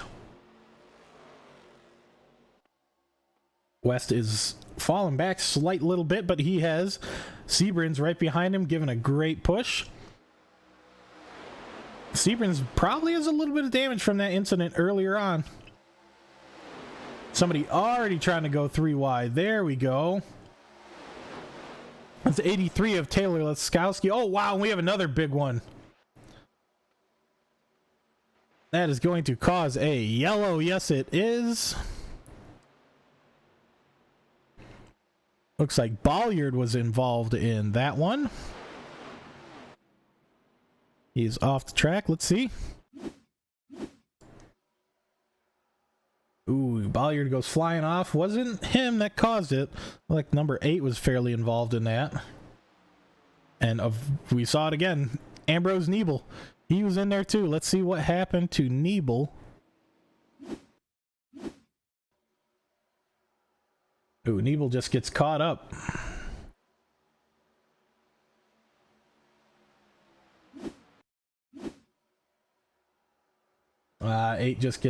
Or 79 just gets tapped enough. Number 5 involved. Number 8 just avoiding. Drew Cook doing a good job to keep his car heading in the right direction. Got a little bit of damage from that, but it could be a lot worse. Once again, happened in the back of the pack. We're back. Let's see how many laps we can make this thing. Bolliard trying to catch back up to the pack. He doesn't have a whole lot of damage. got tapped, but these cars are fairly robust. He's able to keep it going.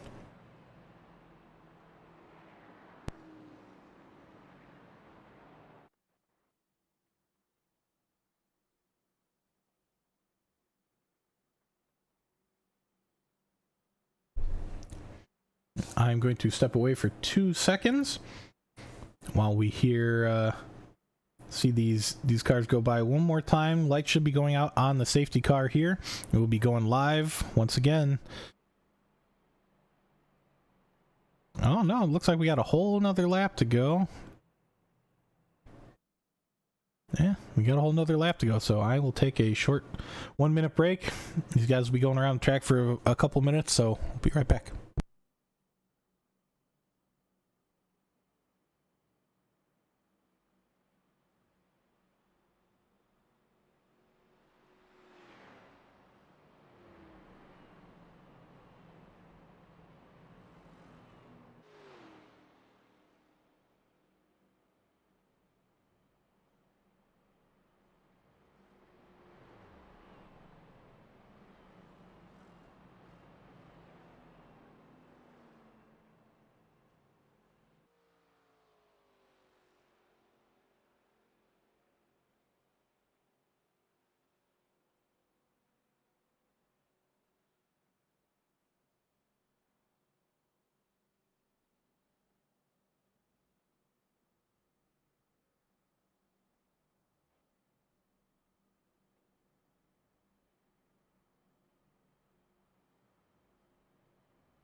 All right, we are back here at Liberty Racing League.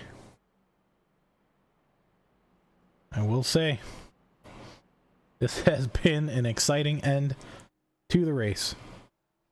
The top few cars haven't jumbled up too much, but Wesley Hogue, we're really hoping he's able to find a way to get a win. Rick Seabrans was early leader. Mayer's been up there all day. West has come and gone up front, in the back. English up 23 spots. He's been up here a little bit, but it's gonna all come to a head here, and we're gonna see who could make this happen in the last closing moments. There. Okay, we're back. Not sure what happened there. We seem to have lost internet for just a moment. That is a very, very, very rare occurrence. Hopefully I'm able to bring you guys what happens at the end of this race. We're hanging in here.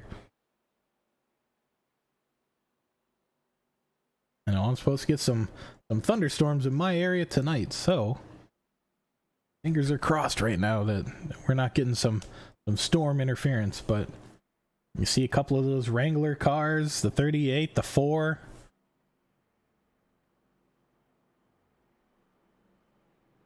'95, James Mayer once again sitting up there. Joe Thompson back in the mix after a couple bad accidents going on right in front of him.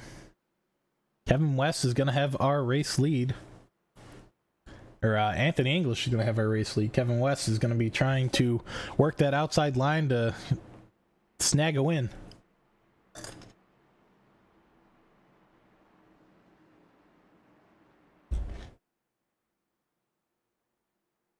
Like we saw before, the outside line very, very quickly becomes the middle line. We'll see how quick it happens here. Pace car into the pits, driver's ready. And here we go. English is on the throttle. Whose car is going to hold up? We have a great release here from Anthony English. We're already 3 wide. Seabrans is up top, getting a big push from, looks like the 99. Dan Witt. Let's see how this goes. Seabrans up high. Ooh. Wesley Hogue holding on. Got a little bit squirrely, and here we go down the backstretch. Kevin West just a nose ahead. Sebring's trying to get that push. I don't think he's going to have enough. He doesn't have enough cars behind him to give the push. Hogue right behind Kevin West.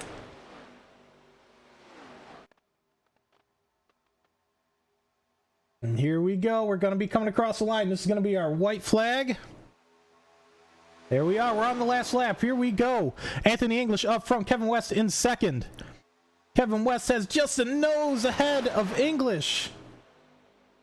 That third line has disappeared. It is non-existent. We are now fighting 2 lines wide. Anthony English, Kevin West being pushed by Mayer and Hogue.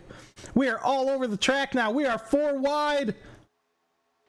Hogue is up front. We have cars off. 95 of Mayer.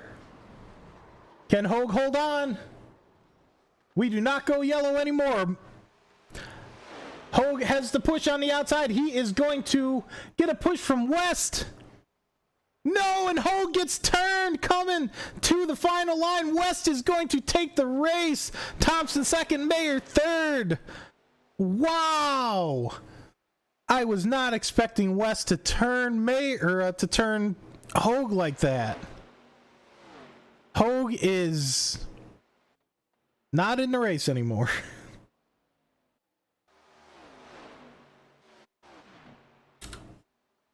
Wow, Kevin West takes the win.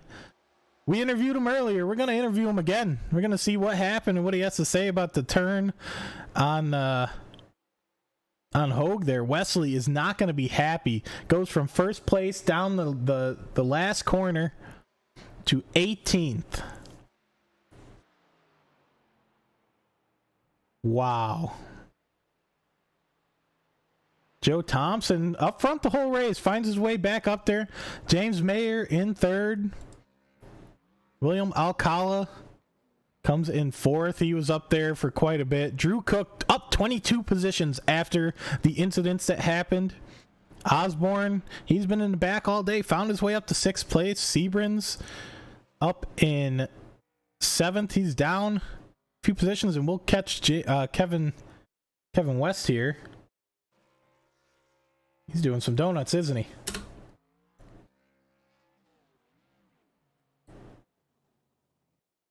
And there he goes.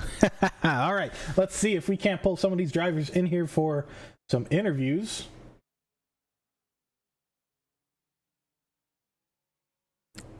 Kevin West. Where is Mr. West?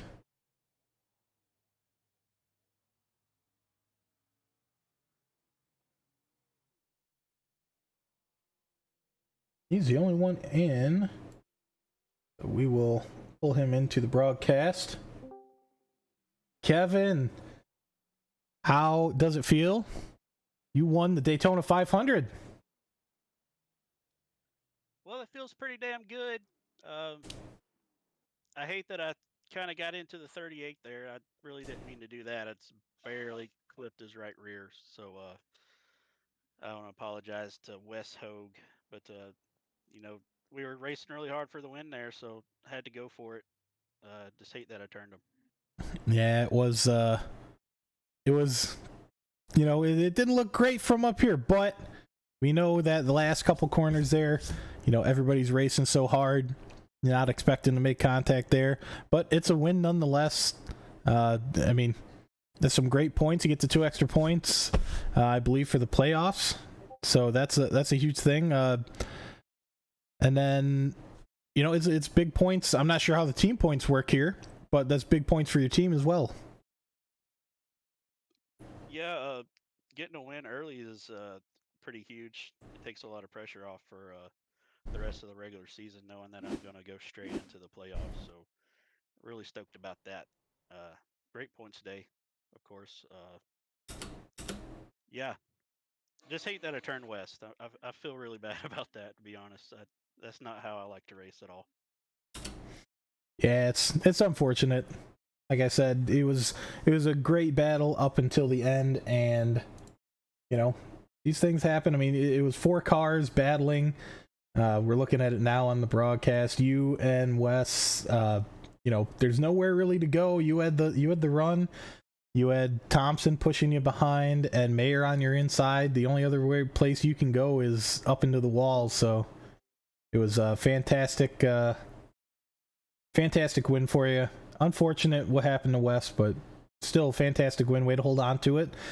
Keep Mayer at bay and keep Thompson behind you.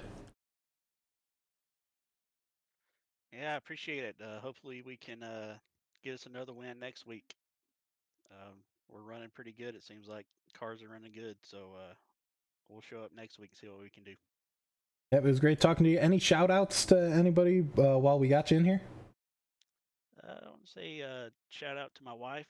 I got a few viewers on TikTok right now watching, so shout out to them too. Yeah. Awesome to hear.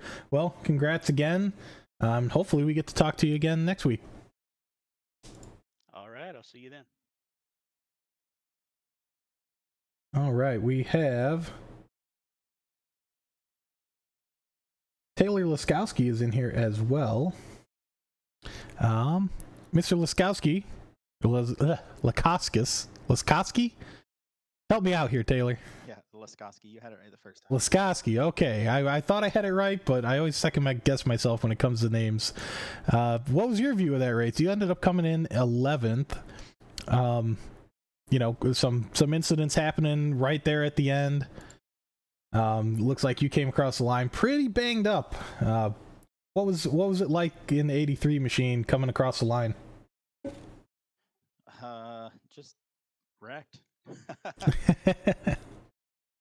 Yeah, I didn't really have a view of what happened. I already got wrecked on the backstretch when we went 4 wide and kind of got caught up with I believe the 44, tried to cut behind the 38 in between me, and I kind of hooked him, and kind of chaos happened there. But yeah, it's unfortunate, but you know, that's Daytona. We always see it. The big ones at the end. I was expecting, you know, at least one caution. We got a few right there towards the end, and then, you know, we finally got across that white flag, and you know, we just keep going from there. So it was exciting to watch. Unfortunate to see a lot of the cars that were up front, you know, fall back like they did in last minute incidents, but you know, that's racing at Daytona. yeah, it overall was a good race. We didn't have too many. We had enough yellows, but we didn't have any like back to back to back until the very end there when everybody's just kind of going for it. Wes and I worked really hard to put this season together, and I just want to thank everybody out there that showed up. And we had, I think, about 28 guys. We have about 35 total that paid for the season, and some of them had to miss this race and will be starting up next week with us. But the nice thing is, you win and you're in the playoffs. So Kevin's in the playoffs. Kind of crazy, took out his teammate there at the end, but you know, it's a Daytona 500. I mean, you got to go for it. I don't blame him. I'm sure it was an accident. Right. We were talking with West a little bit, and you know, he really didn't have anywhere to go. Looking at it, he had up high. He probably could have swung it up high a little bit, but that would have been cutting it really tight. And then he had Thompson right behind him pushing, and Mayer on his inside. So there wasn't a ton of space, but you know, it's a shame that it was his own teammate. He felt really bad that it happened to West, but we're on to our next race. Yeah, we kind of call ourselves the JRM of MTO on iRacing here, because we usually end up taking each other out. Kind of how I accidentally took the 17 out on like lap 40 trying to go for the lead. But yeah, it was a great race overall. I'm so thankful for everybody that showed up, and appreciate you coming on to broadcast, and we look forward to working with you in the future. Yeah, no problem. It has been a blast. You know, it's a long race to get here. 3.5 hours worth of broadcasting, and it was fun the whole time. So I'm looking forward to future broadcasts. And any other shout outs you want to give before you're out of here? My son that's still awake, even though he should have been in bed about 3 hours ago. But you know, that's about it. You guys have a great night. Thank you for coming out. Yep, you too. And glad we put on a show for everybody. Oh yeah, it was a beautiful race. Get to bed, young sir. We're gonna bring in Mayer, James Mayer, who got third here.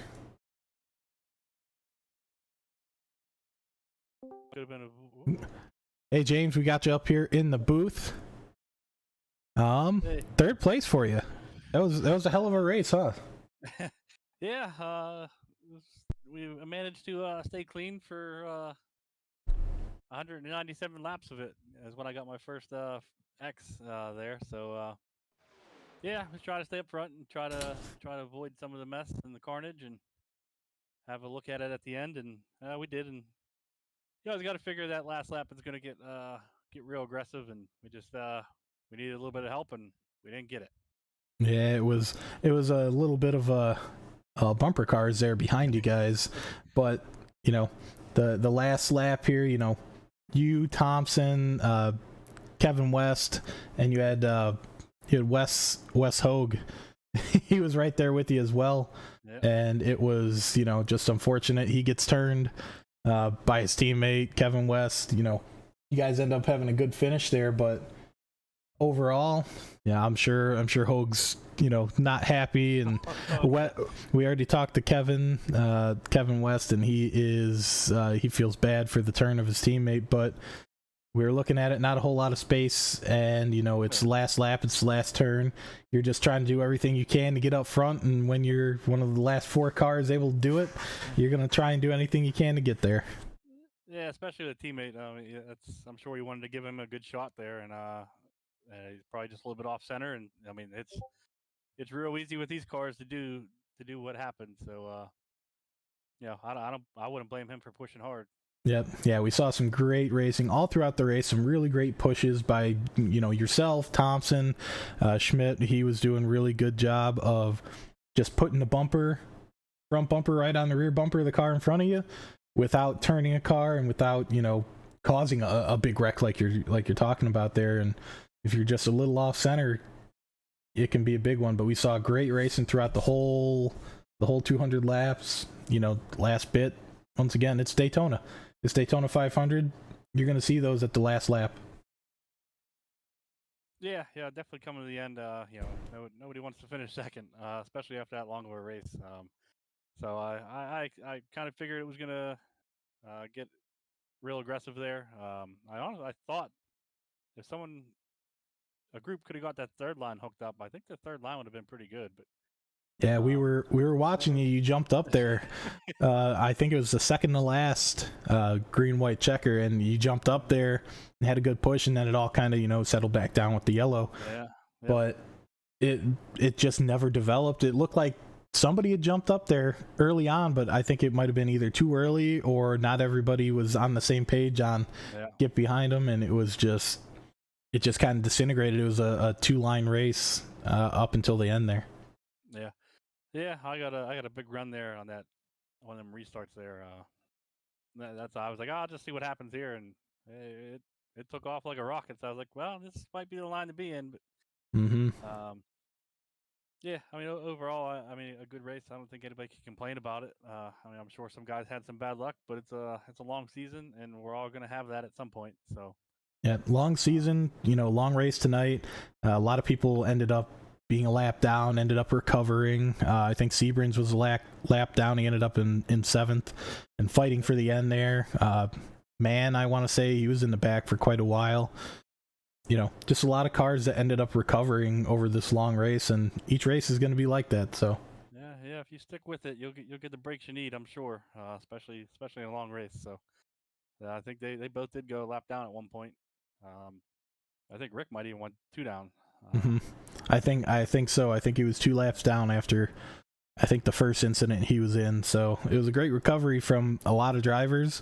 Unfortunate for a few others, but that's the way it goes. And you pack up, you move on to the next track, you think about next week and strategy and how we're gonna attack the next one. So yeah, that's all you can do is stick with it, because you never know what'll happen. That's all you can do, really. Yeah, well, it was great having you up here in the booth, James. Any shout outs you want to give before we are all closed up and out of here? Yeah, of course, to the team I'm running with here, Alliance, Rick, Mark, and Anthony there. That's a good team there. We were all up front there. We all had a look at it. I had some good luck. They had some bad luck. So shout out to those guys. Of course, all the guys that are putting these races on, this league on, and then of course you guys up in the booth putting a show on, and to anybody out there watching, we appreciate that. Thank you, and we look forward to seeing you up here in the booth, hopefully, again very soon. I hope so. All right, we'll talk to you next time, James. All right, we'll see you. All right, we are going to close it out today. We have Kevin West is our race winner, Joe Thompson coming in second, James Mayer in third, and we have William Alcala in fourth, Drew Cook in fifth, Jeremy Osborne sixth, Rick Seabrans in seventh, Mark Mann in eighth, Dan Witt in ninth, Jason Foskey in 10th, and that rounds out our top 10. In 11th, Taylor Laskowski, Jarrett Bolliard in 12th, TJ Floyd in 13th, Anthony English in 14th, Ambrose Kniebel in 15th, Leon Keniston in 16th, Darren Mack in 17th. 18th is Wesley Hogue, who we saw at the end there, just had some really bad luck, had a chance for the win, and just got turned by his teammate. Unfortunate for Wesley. 19th is Garrett Shiver, or Shiver. We'll have to get a good pronunciation on that. 20th is Ryan Nowicki. 21st is Steve Lewis. 22nd, Harrison Whitehead, who had some power issues. Sorry to hear that, Harrison. Hopefully next week we don't have those power issues. Jason Stevenson, who was up front for quite a while, up in 23rd. Joey Schmidt in 24th. Unfortunate for our pole sitter. And we have Don Ashton in 25th. Alex Giffen in 26th. Some bad luck for Alex. And coming up in last, we have Jalen Jarrett. Some real bad luck as well for him. It was a fun time here at Daytona. We're going to sign off now. Coming up on 4 hours of race time. It's been a pleasure from the Liberty Racing League. We hope to see you all next race. And yeah, tune in for the